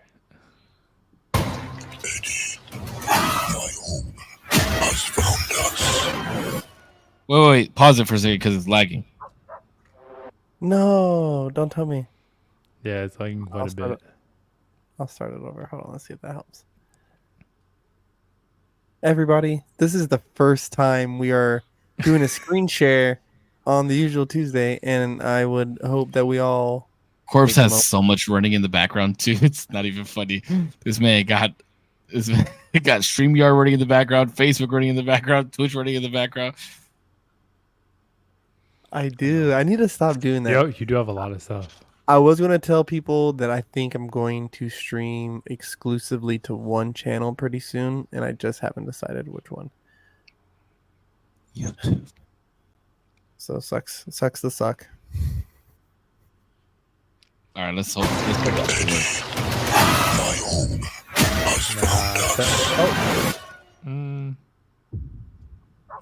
It's a little bit better. Not really, actually. You should probably know that I have a... Wait, can you see it pretty clear, though? Is it clear for you, Corpse? No, it was a little choppy. This movie actually looks so good. Yeah, it looks fun. Even like Venom's dancing at some point. Shout out horse. The horse. Yeah, the horse. Corpse, when you get a chance to watch it, bro. It's gonna be such a fucking good movie. It's shout out Sony Pictures, shout out Venom, shout out Tom Hardy. Tom Hardy, if you'd ever want to come on the podcast, I know it would be an amazing time. Our community and your community interacting with each other, I think we'll do amazing things, and I think I speak for all of us here when I say we would love to have you here. Just saying. Sony Pictures, if you would like to sponsor us for that elaborate, promo we just did. What's the flick where he plays himself and his twin brother? It's an English movie. Legends. Oh, that's such a fucking good movie. Reggie Cray. I came here for a proper shootout. Bro, that's such a good fucking scene. Wait, you were gonna say something about movie? Was it about the Venom? Yeah, I just wanted to see if you guys because honestly, to me, Venom is as far as like characters that I like in the Marvel universe, he's up there with Deadpool, and I'm really sad that this is gonna be their last movie together. Yeah, I think they've done so well with the Venom movie. I feel like Carnage could have been a little bit better. I don't like the fight scenes in Carnage. Let There Be Carnage. I think they could have just been done better because the VFX made it look so. Because I know they're like gelatinous characters in general, but their fights did just look like you clashed Jello together, and like that was kind of it. Yeah, well, how are you supposed to make it look more clear? I just wish I've heard this argument before. Because I feel like in the comics, it felt like and I don't know if they ever like actually transformed their hands into like axes and shit, but that's what like Venom was doing at some point in his first movie at least. But I feel like in the fight scenes, it should have been more like, hand to hand, like sure, goop out and like, maybe do some interesting shit there. But like for you to just like clash together and like you goop everywhere. But that's what they are. Like, they're goop. I know, but like even in their solidified form, they're still goop. Yeah, but like the fighting as goop is like not as fun as like, because when Venom fights, he's not just like grabbing onto people and like suffocating them with his goop. He's like grabbing them, throwing them the fuck around, and like he bites the head off of people, and like he's doing like interesting shit to people. But when it comes to Carnage, it's like he just goops out, and I don't know. I thought it was kind of Because it's Goop versus Goop. I know. I'm just saying the fight itself would have been more interesting if it wasn't just Goop. If it was like actually fighting versus like them just gooping out together. Bro, Okay. Carnage was sick. Okay. No, I agree. The design was cool. The design, like the actual everything else, cool. Visuals, amazing. I thought they were cool. Storyline was great. I Storyline was loved cool. it. Yeah. I think they just could have stretched I don't think it's his last one. I think they're just saying that for now until he can renegotiate something with Disney. Because Hardy's also, I think, the producer or the writer for the Venom trilogy. Whoa. And so, yeah, look into that. And so, for him to maybe come back on, maybe he either wants some of the creative direction, but then that means he's smashing up against Kevin Feige. How does that work? Bro. But they can come to an agreement. Feige needs to get back to the head of Marvel and just like this studio, or I don't know, give somebody else the reign. They gave Feige the reins to like everything Marvel comics, what is it called, like toy merchandising and movies, and he's spread way too thin, bro. That shit's so annoying. Yeah, but let me ask you this, because we always wind up talking about Marvel because I know that's a big thing that Damien really likes. But are we actually gonna get Galactus? Yes. I heard that they showed Galactus at the end of Eternals. Is that true? No. Did they not? No. Who was that? That was Arishem. Oh. No. Am I tripping? Hold on. I don't know. I saw a still image. I know it was a Celestial, but I don't know. I saw a still image today or yesterday of the ending of Eternals, and that's fucking Galactus. Ending Celestial. Hold on. Like it literally has the point on the side of his hat and everything. I don't think it was Galactus. I know there was one. Eternals unexplained, but it's like in a cloud or some shit. And he's like this. His hand. Oh no, that's the one. That's not Galactus. I don't think. I mean, it's very Galactus-like hat. I'll tell you that much. It's Arishem. True. It's one of the Celestials. I thought they said who it was, didn't they? Did they? It is setting the stage. You are now kind of seeing the setting of the stage for Galactus, but the Fantastic Four movies in Doctor Doom is going to set up Galactus. Wait, when are they coming out with Doctor Doom? I didn't even know they were coming out with a Doctor Doom movie. Doom will be in Avengers, or he'll be in. He's going to be in one of the upcoming projects. Well, I thought Avengers was done. I thought they weren't making it. Celestial Arishem. He's the one at the very, very end. He's like red. He's big as fuck, and then he like pulls the Celestials from the earth. No, that's not who I'm talking about. No, but I think he like reprimands them because he stopped or killed Tiamat from coming out of the earth. That's who's in the earth. Who's like this. But good to know. But yeah I'm excited for Fantastic Four. That's gonna be cool. Hopefully, bring Jessica Alba back. That's all I'm asking for. You think I'm kidding, bro? Did you see her in the original Fantastic Four?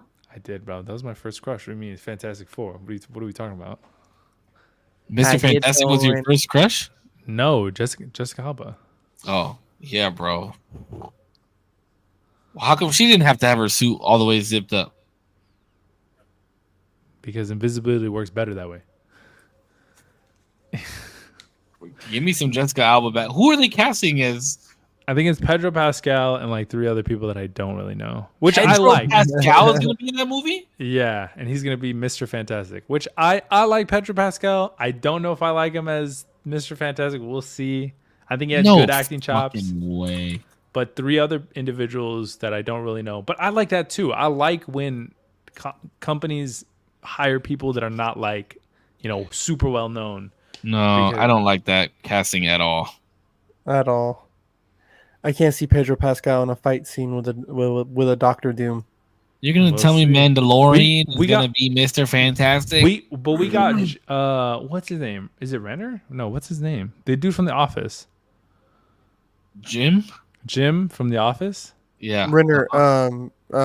His name's not Renner. No. Kaczynski. Krasinski. John Krasinski. Krasinski. Yeah. We got him as Mr. Fantastic. Nobody fucking liked him.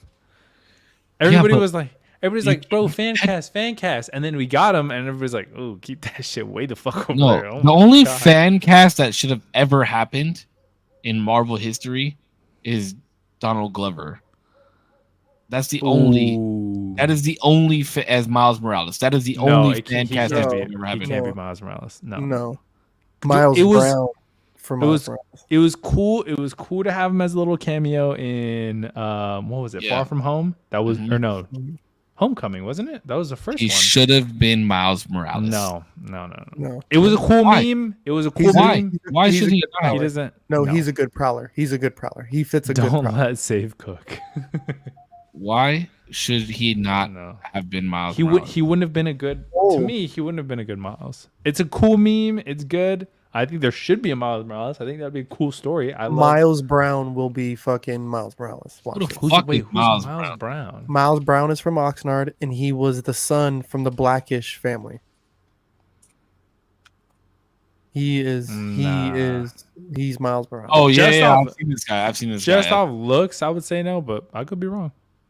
No. I've seen crispy ass hairline in this photo that I'm seeing. He's about him being Miles Morales. He's a perfect age for it too. Okay, yeah. I mean, if he has the acting chops, if he's good for it, then by all means. I've seen these pictures of him playing Miles Morales. He's too old to be Miles. Okay. Oh, he's talking about Glover. Yeah, but Glover being Miles Morales was 15 years ago when they were making this joke up, bro. Yeah, but that was a meme. Now he's too old. What I'm saying is 15 years ago, it would have been cool to have him as Miles Morales. Maybe, but the best fan cast that ever happened was Robert Downey Jr. for Iron Man. Yeah, hell yeah. That shit stuck. Greatest fan cast of all time. Was that a fan cast? Yes. The people wanted him. The people wanted Robert He should Downey. have been Miles, though. Yeah. That's what people That's say. What I'm saying. There's a big meme about it. He should have been Miles 15 years ago. That would have been cool if they could, but obviously MCU wasn't what it was 15 years ago. Yeah, and they were like just doing Tobey Maguire's Spider-Man. Like they didn't even know if that would work. No, Tobey Maguire's Spider-Man was 20 years ago, bro. Were they not still doing that? When did Spider-Man 3 come out? Look up Spider-Man 3. 2008? 2007. Okay, 2007. That was almost 20 years ago, 17 years ago. That's what I'm saying. So if the meme was 15 years ago, that's what I'm saying. They were just doing like... Oh, I mean, I'm sure it was a little bit later than 15 years ago. Like earlier than 15 years ago. When did Donald Glover come up with the stand-up? It was called... look up Donald Glover. I'm not a fan. You don't like Donald Glover? 2012? All right. He's a good actor and he writes good music. That was 10 years ago. Yeah, that's when he talked about it. That's when it was going on with like between 2010 and 2012. Okay, so now like 2012, we're talking about like Andrew Garfield's Spider-Man. Yeah, so that's when it was being talked about. Because the Amazing Spider-Man 2 is done in 2014. Damn, you don't like Donald Glover? You don't like Atlanta? That's cool. 2012. Yeah, they were just coming out with. What was the name of that stand-up, D? Weirdo or something? Yeah, that shit's fucking hilarious. I thought it was all right. His special. I thought it was fucking fun. Like, I almost pissed my pants watching that shit. Yeah, Donald Glover Weirdo. Yeah, that shit's funny. If you ever get a chance to watch it, D. It's on Netflix, I think. It's fucking hilarious. Bro, I just got the ability to log back into Netflix. I'm so happy. They did that stupid bullshit of, you got to be in the same household as... Because I use my mom's. And so I was like, whatever, bro. And then one day, today I was just like fucking around and I like logged in and it let me do it. And I was like, fuck yeah. Hell yeah, bro. How dare they say I can't use it when I'm in my own household? I can't use my mom's shit? You're going to tell me I can't use my own mother's shit? I can come out of my mama's vagina, but I can't use her Netflix? That's what I'm saying. Oh, God, boy. You better quit playing. Got me all the way fucked up. If she wants to pay for the Netflix, let me use it. That's her God-given right. Well, what if I'm somewhere on vacation and they have a TV that has access to Netflix? You're telling me I can't access my Netflix just because I'm not.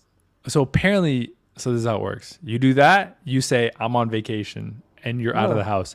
It only works for 2 weeks. No, I agree. I'm like, I bro, shouldn't have to tell you shit. yeah. So what? If I fucking leave my house abandoned for 6 years, fuck you.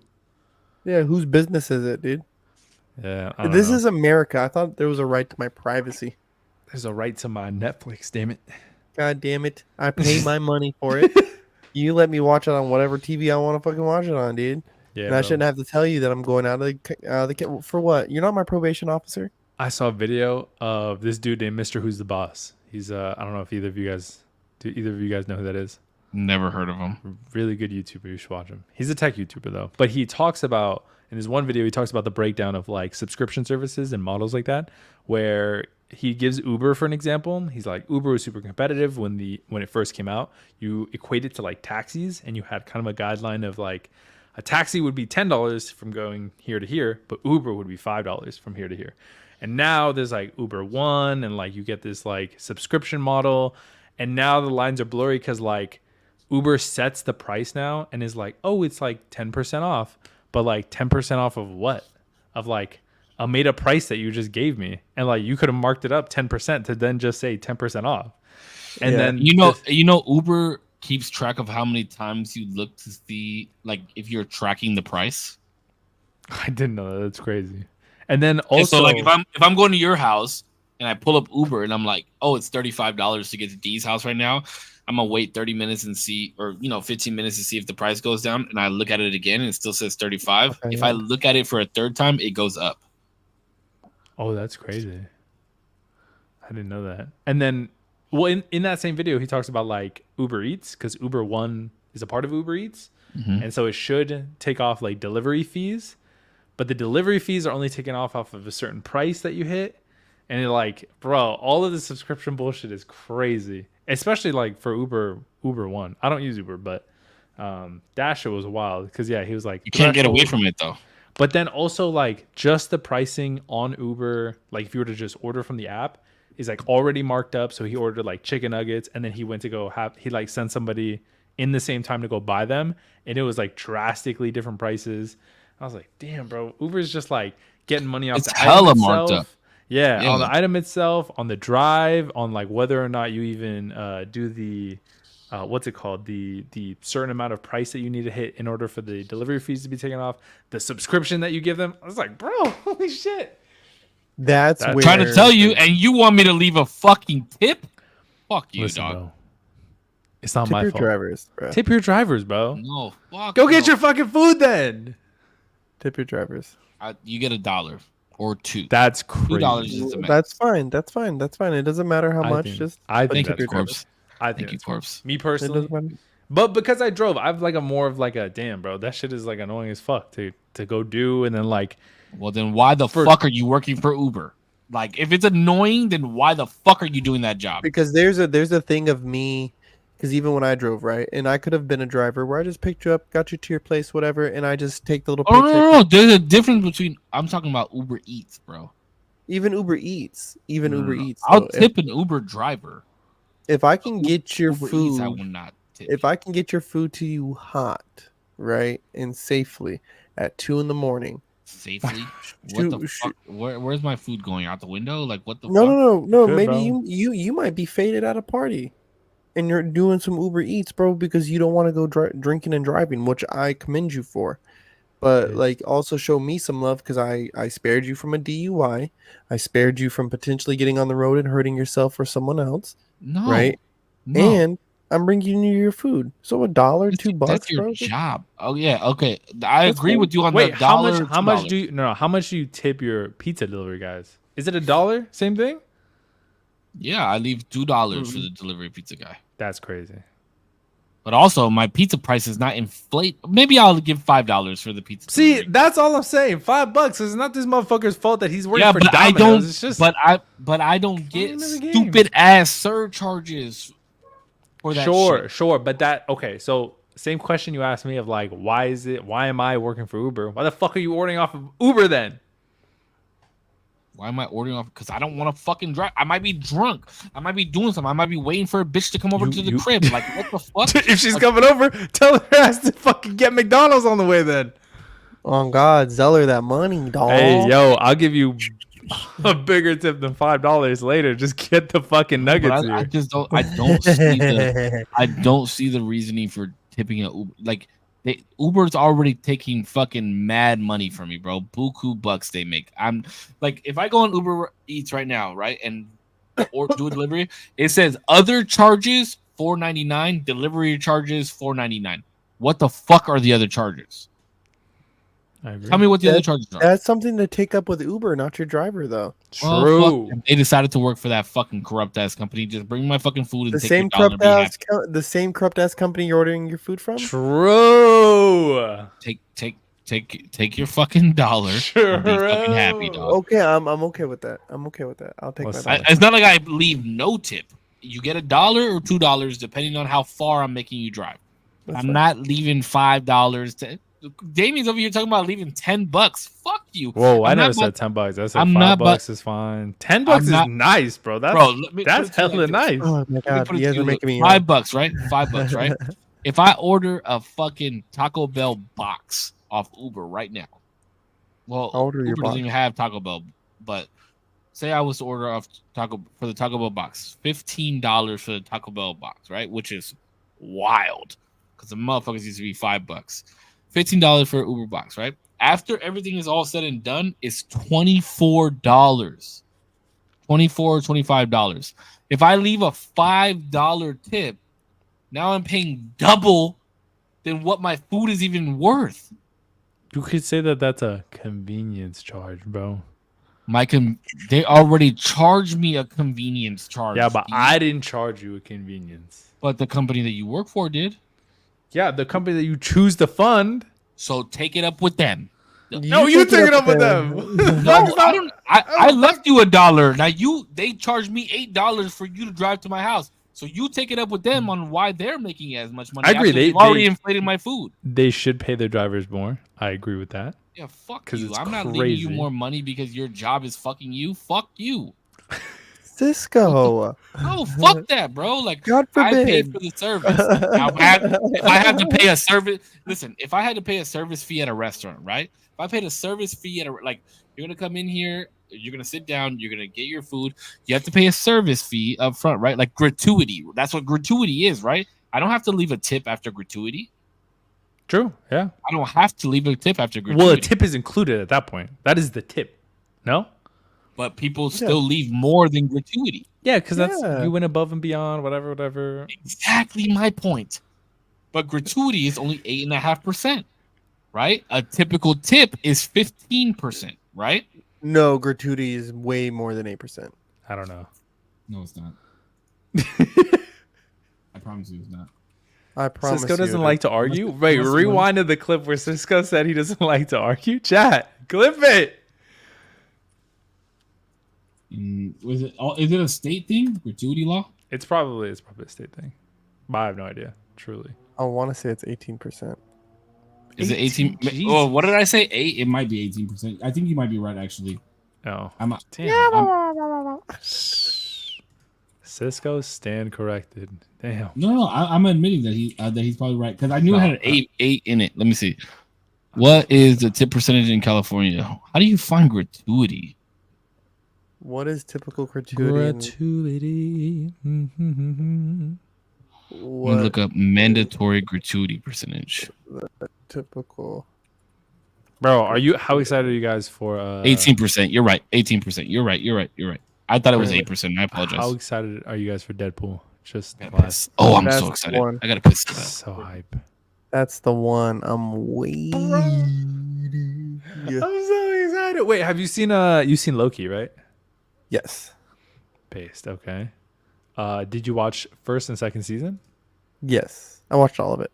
Did you like the second season? I'm caught up on everything. Second season was okay. I loved it, bro. I loved it. Way more than first season. To me personally.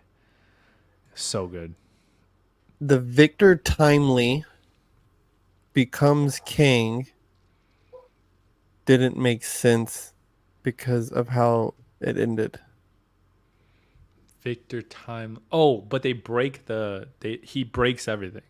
Loki He breaks breaks it all. everything. Yeah. So like the loop never commences because Loki finds a way to break it all. But we also see at the end of Ant-Man that the Council of Kings still exists. Well, the Council of Kings now exists. It's all time shit, and it's always like super fucked. Because technically, the time loop crashed. In my head, always crashed because the Council of Kings was depicted a while back. So it had to have always crashed. Loki was always meant to break it. But then that like serves the question of like, was the time loop ever there to begin with? Are we like, what timeline are we looking at? Because in one timeline, Kang is depicted showing Loki the sacred timeline and showing how it's ever looping, and he's always gonna end up being where he is. And then Loki at the end of season 2 shows that he had gained the ability to now mess with time in a way that I don't think Kang could have foresaw, because even in one of the scenes, spoilers by the way, even in one scene, Kang was able to be caught off guard and surprised because he says like, "Oh, come back when you like learn how to do this." I think it was like stop time or something, and he like continues the time, and then Loki's like, and he stops time, and he's like, "Oh, you think I haven't learned that already?" And then so that's where like everything kind of breaks, and he no longer knows the loop anymore. Kang is like out of, he's now like faced something that he doesn't know how the story ends, and that's where I think like, I don't know, it gets very timey-wimey and like weird as fuck, but yeah, I am very excited for that. But yeah, I think Council of Kangs are very interesting. I don't know what they're gonna do with that character either. 'Cause that motherfucker, I don't know, he's not working with Marvel anymore. Yeah. I mean, there's some people that they've talked about recasting, and I just think they ought to 86 the whole thing altogether and just move past him and continue some kind of multiversal threat. Mm-hmm. But I don't know if they were trying to build up to like 2 Doom or what, but let's just fast track it, dude. Like, sorry, like we didn't get the 4 or 5 extra movies that we were hoping, but let's keep the shit pushing, because there's the more. But do you think Marvel's wrong for for bringing him back? He's not back. He's not, I know. That's what I'm saying. Like, do you think they would be wrong? Do you think they would be wrong if they wound up deciding to bring him back? They're not going to, but nah, they can't. They won't. They can't. I don't know if wrong. Was it guilty? Was he guilty for it? Yes. Oh, he was. He was found guilty. I was gonna say, yeah, I don't know enough about the cases. I thought there was like 2 different allegations. One that he ended up being fine and like scot free, and then the other one, I don't know if there was more trouble on it. I never really followed up, but I thought there was 2 allegations of some sort of domestic abuse. And something similar happened to Terrence Howard, and that's how he lost the Iron Patriot role. Yeah, that's damn. I know about that one. Oh, real quick. I know. Speaking of Terrence, I know we're about to finish up right now, but D, have you watched the Joe Rogan podcast with Terrence Howard? No. Oh, I think I stopped watching Joe Rogan a while back. I actually just started watching an episode of Bad Friends. Did you? I have a pimple on my lip and it's driving me nuts. Well, Korpsx, you watched it, right? Mm-hmm. Wait, is it a recent one? Agree. Yeah, it's like 3 weeks old. Oh damn! Okay, I'll have to listen. It's 3.5 hours long. I like Joe Rogan. I just think I just kind of Joe Rogan. Joe doesn't really talk in this episode. Just to let you know. I like his interviews. I love his interviews with Duncan Trussell, and I see that. Oh, I love Duncan, bro. He's so sick. He made it really quick. He made a show called, either he made it or he voiced it. I know he for sure voiced it. Midnight Gospel. Really good show. It's his podcast. Wait, we've definitely talked about it. Anyway, go ahead. We have talked about Midnight Gospel before. Okay, real quick, because I know we got to get off soon. What's your take on the podcast as a whole? I was barely holding on. I could barely continue to like how his ideas and the way he bounced around was a little hard to kind of, because there's just so much information. But I think he may be on to something when you think that when you start like the whole 1 times 1 equals 2 thing that he kind of got on. I see how you got there, right? And I can see that, yes, we need to maybe re-evaluate what we teach as multiplication tables, right? Well, And that had to do with the value of 0, which his concept on that is mind blowing. You know, who was it? The Mayans or the Incans, I think, had a concept of 0, but they used it, and in its true essence, it's a placeholder, right? And they also used it for other various ways, I guess, mathematically. And so we need to get out of the factory mind of what 1 and 0, 2, 3, 4, 5, 6, 7, 8, like what these numbers mean, and look at what they can really create when you look at them as in the dimensional spaces, you know. Well, I think that's what he's talking about, is that in dimensional space there is no 0, right? Mm-hmm. Like, because there, just like how he was saying, there are no straight lines in nature. Yeah. There is no 0 in nature either. And I've watched another debate, which is an 1.5-hour debate on the difference between 0 and nothing, because 0 and nothing are two completely different things. What are you laughing for? I just think it's just it was a stupid clip from a little kid who was like live streaming, and then it was a question of something like that, and he's like, "What the fuck is this? I'm dividing the difference between nothing and fuck all." No, but there is a difference between 0 and nothing. Like, there's a difference, because nothing is nothing, but nobody understands the concept of nothing. Yeah, you couldn't. It's like if you could see, you couldn't imagine being blind. That's not like it's not like having your eyes closed. It's not the same thing. Yeah, you can't see nothing. Yeah. You can't imagine nothing. You can't configure to nothing, but nothing exists. Mm-hmm. But 0 is, like you said, a placeholder, the lack of something. But the lack of something does not equate to nothing. I know it sounds stupid, but it was a sick-ass debate, bro. I loved watching that debate. But the thing about Terrence is that his credibility is a little shaky. He states that he has a degree. He doesn't have a degree. It's an honorary degree, which is not a real degree. He states that he went to, I don't remember what school he said that he went to, but there's no records of him going to that school. But the concept of what he's saying is so insane that it's genius, if that makes sense. Like, what he's saying in the way of color and vibration, when he talks about the vibration, like each metal or each thing in the periodic table has a frequency to it. Like that, there's truth behind that, which is awesome. He said that we are blind and deaf cosmically, and I thought that was profound. But if you go back to what he's saying about sound, right? There was another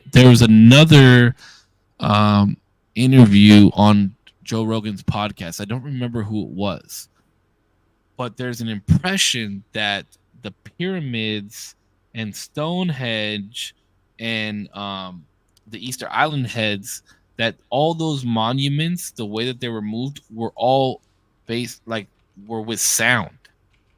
That was the only way that they were able to move those big blocks of cement and like all that shit, is through sound waves, which is an interesting concept. And it was interesting that he brought frequencies and sound into the debate.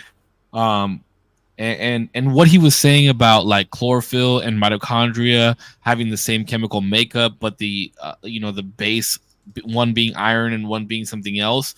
So the makeup of us and plants were very similar, and everything is living. Like I understand where he's trying to go with that, but it sounds kind of, I don't know. It just sounds kind of odd. Outlandish. I don't want to say outlandish. It just sounds odd. It sounds odd where he was really going with it. And then, for him to say that his oldest memory is of him 6 months in the womb. Yeah, that's a little. And then how he was like having these dreams of somebody taking him to this library or to this mansion that had an extensive library, and then he later on in life realized. Sorry, D, spoiler alert, but he later in life realized that it was him talking to himself. Like, maybe, like, that's what I'm saying. It sounds so crazy that there's a possibility that it could be true, right? Mm-hmm. But it's just like, why are there not more accounts of this? Like, you're like, it sounds like he's low key trying to say that he's the chosen one, if that makes sense. He's Harry Potter. No, really. That, like, listen to the podcast, and that's what it sounds like. It's like, I got all these different patents, and the reason that you have this and the AR and VR that you're using is because of me. And why are they not doing this? I've changed the way that flight is created, and like this, that, and the other. And I'm just like, bro, like, I feel like he could have been a little bit more humble. I feel like he was a lot more braggadocious than anything. But the flower of life, like that whole creation and I believe that the flower of life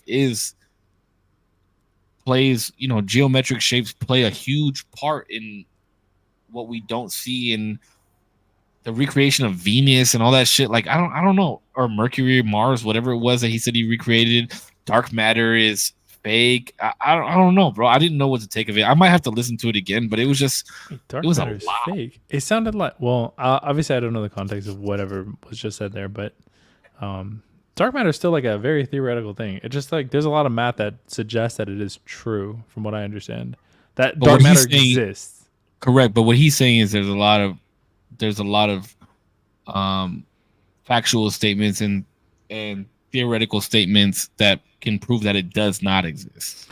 I don't like not that he's saying you're just filling up empty space with dark matter, but there is matter, like there is something else that fills that void other than dark matter. Is what he's saying. I guess. And that life circulates through it. I mean, he also has another theory that the sun is what shit out our planet. Like he's saying that planets are born from the sun.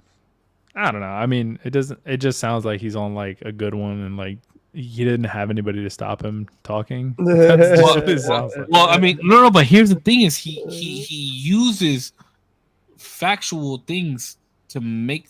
So what he's saying is like where we are currently where the Earth is currently, we are moving at a rate of like, what did he say? Like 6 inches I don't remember how many years, whatever, right? But what he's saying is that we have taken the place of another planet prior, and that planet that was here prior had humanoids, had life the way that we have it now. But once it started shifting, now we're here, and now we are the humanoids here, and this planet has now gone to shit. Like, so what he's saying is there's a rotation that continues to happen. So whoever in 400 million years, whatever planet takes our place after we've moved out, will then have civilization, is what he's saying. It's just hard to like, how do you know that? Like, we don't have any material that would even be able to gauge anything to that capacity of such detail to even suggest that there's prior life. But there's proof that the planets do move out of rotation, though. Yeah, but we're moving in rotation, like we're in orbit of the sun.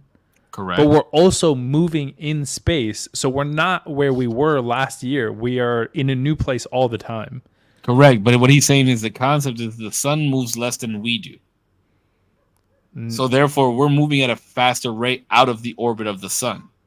But that means that another planet takes place of us, is what he's saying. I guess I don't understand that. Like how that comes about. You know what I mean? Because like we're like going right, we're like circling the sun. The sun is stagnant, at least to like in proportion to us, because we're always revolving around it.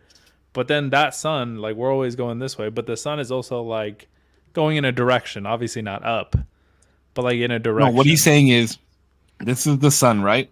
No, that's what I'm saying happens. That's what just happens in space. Yeah, and you're saying that we're moving at the same rate as the sun. What he's saying is the sun is also moving up and we're moving up, right? But we're moving up at a faster rate than the sun. So the sun may move one inch per 5 years, but we moved 6 inches for those 5 years. So at some point, we're going to be out of the sun's orbit, and another planet is going to take our place. Is what he's saying. I don't think that's possible.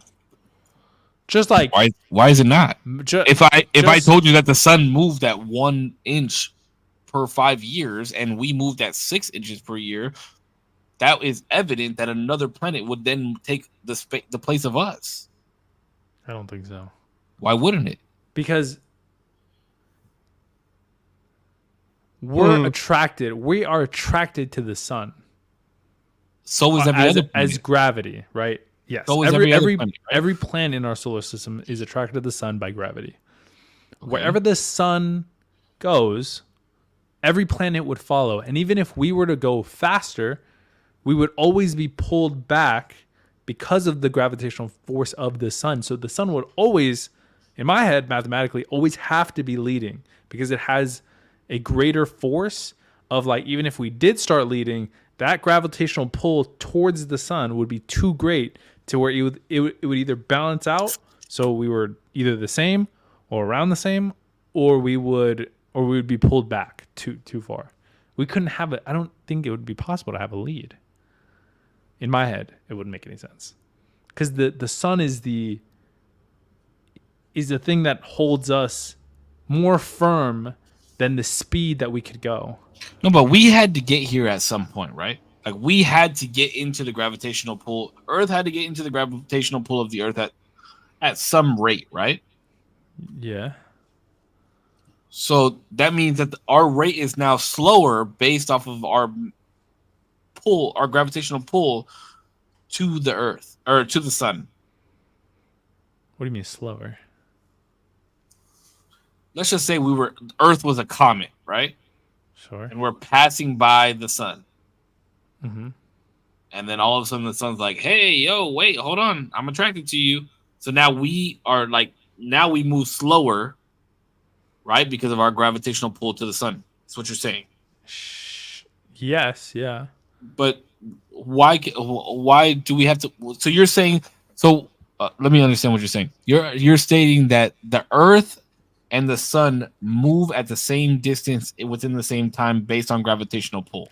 I'm not saying they move at the same distance at the same time. I'm saying I'm having issue understanding how the sun could be behind us in terms of not that we have a crazy head start, but I'm just saying in terms of, I guess mathematically, because of like, I don't know. I'm saying mathematically, but like I'm just trying to like get a better mental image.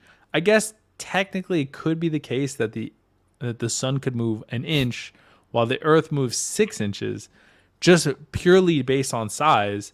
But that doesn't mean we're going faster. It just means in proportion we're going faster because we're way, way smaller. But I don't think if you were to like proportion that that's another thing that he talks about. The other thing that he talks about is that he talks about magnetic waves and electronic waves, like static, like actual electro. I don't remember exactly how he calls it. I mean, I don't know, bro. Like the shit that he was. It's fucking like for all the science shit, bro. I would love for Joe Rogan to be like, "Yo, this is my like science friend." And he like has a PhD and all this shit, so like he can speak to it better than I can. And he goes off, he's like, "That's wrong." That's the thing, bro. Is that Terrence Howard was talking about how like he sat down with Neil deGrasse and Neil deGrasse read one document and was like, "Yeah, I'm not talking to you." Yeah, but I just feel like a lot of his things, especially with magnetism and electricity, puts away with gravity. And even listening to you right now, Zero, like I noticed that you kind of got stuck in this thing because it's like, well, it's defying gravity. But when you already can accept the science and the science already speaks to Earth drifting 6 inches away from the sun, then that defies this idea of gravitational pull.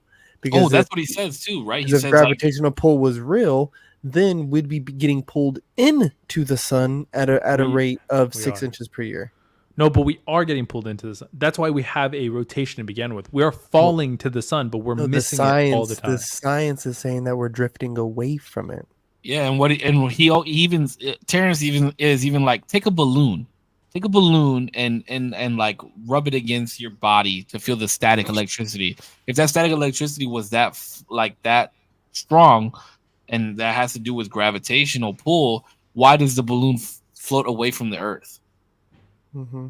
I have to watch this because there's areas on the Earth now where if you go there, first compasses don't work, or you could walk on the side of a building. Like there's like 0 points of gravity on the Earth, and so that's why I've been telling you guys, I've been having, the more and more I go into certain theories and shit, it's like, well, is the Earth shaped a certain way? Well, how big is it? Why does gravity? It ain't flat. It ain't flat. I'm just no, I'm not even going to go there. But it's like, what's gravity?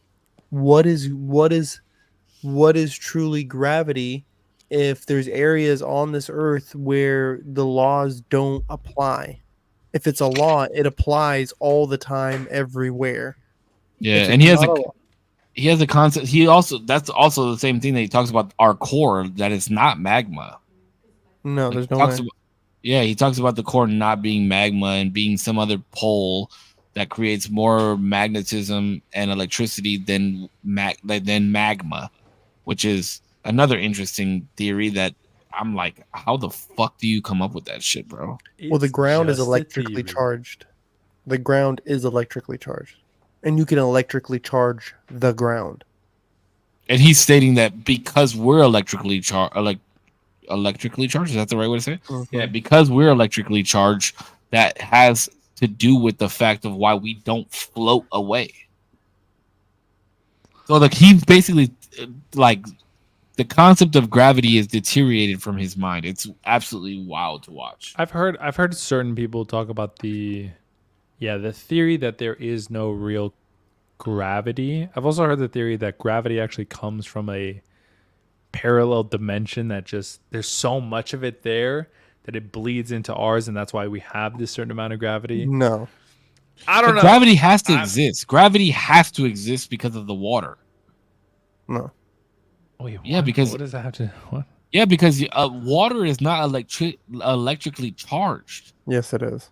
With what about like rubber though? Rubber is not electrically charged. It's a covalent. It's a charged covalent bond. It is a covalent bond, but where is the electricity? Water is conductive.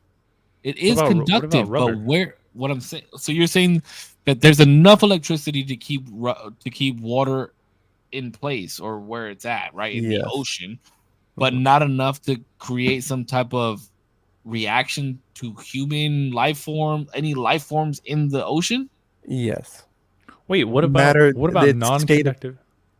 Its state of matter alone is our state of matter alone. This was something he was also talking to, is electrically charged, because there's no true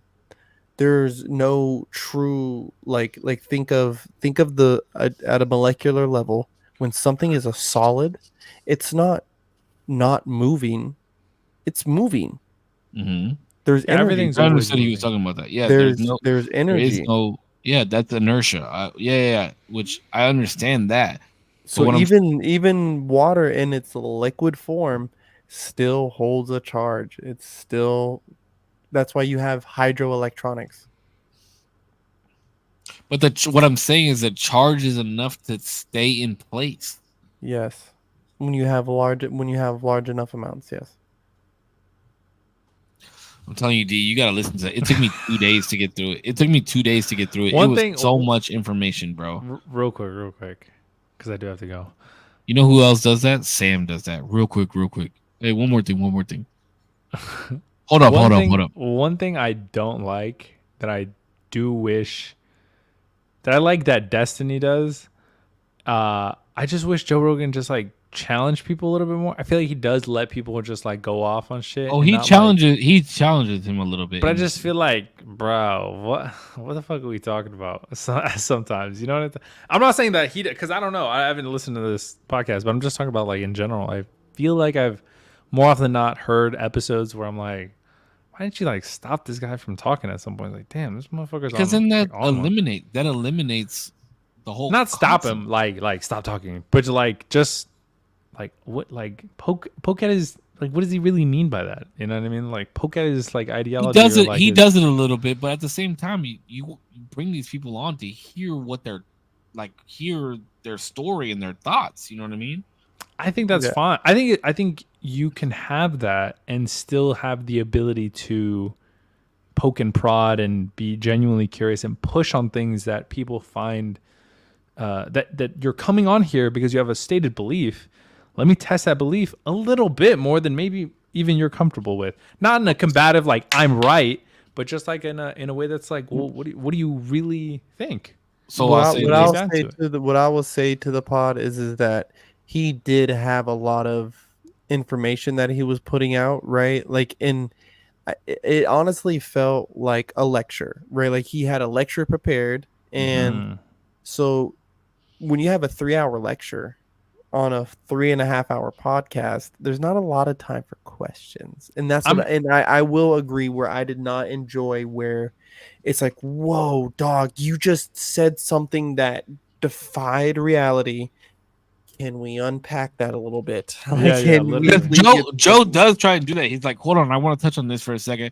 And then Terrence is like, we'll touch on it, and then he'll go to the next thing. Yeah. So that's why I liked that Joe was like trying to get him on it. Or like not get him on it, but like trying to No, he was like, I want to have you on here again.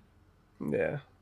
So we could talk about this a little bit more because it's so much to unpack. So I think there's gonna be a episode 2 like very soon. Because I'm telling you, it was so fucking much information, bro. It's like as soon as the podcast starts, like I'm talking about like within 3 to 5 minutes, it's just like information overload. And I was just like, whoa, hold on, bro. Like I need to be in the right mindset to listen to this shit. For real, because I was because sometimes what I'll do is like when I wake up in the morning, I'll like put my headphones in and go brush my teeth, and I'll put a podcast on or something, and I put this one on to brush my teeth, and I was like, hold up, I'm still fucking half asleep, like I'm not about to listen to this shit. So I listened to this music real quick. Then when I got in my car, I was like, okay, let me listen to this shit while I'm driving, so I'm like focused. It's a lot of fucking information, dog, and like even some of the shit that he was talking about, I was like, damn, this shit makes sense, but at the same time, it literally defies everything that we've ever learned, ever. And he's like, yeah, you know, if this, my shit is right, so everything that science has ever taught you is bullshit. Pretty much, that's what he's saying. That's crazy. And I'm like the same motherfucker that was like, whoop that trick, get him, whoop that trick. Like this is the same dude that I'm taking like life lessons scientific advice about what the fuck. This is where our advances are going. But yeah, I know you got to go, bro. I know you got my bad. No, you're good. I was it was interesting. It was interesting. I was literally about to message another like, guys, I gotta go to bed. I gotta go to bed. All right, boys. You guys. Thank you guys for listening to the Usual Tuesday podcast. I go by Save. Thank you to my community, Korpsx community, Zero's community for listening today. We'll catch you guys next week. As always, you guys stay healthy, stay happy. I love you. Keep smiling. Goodbye.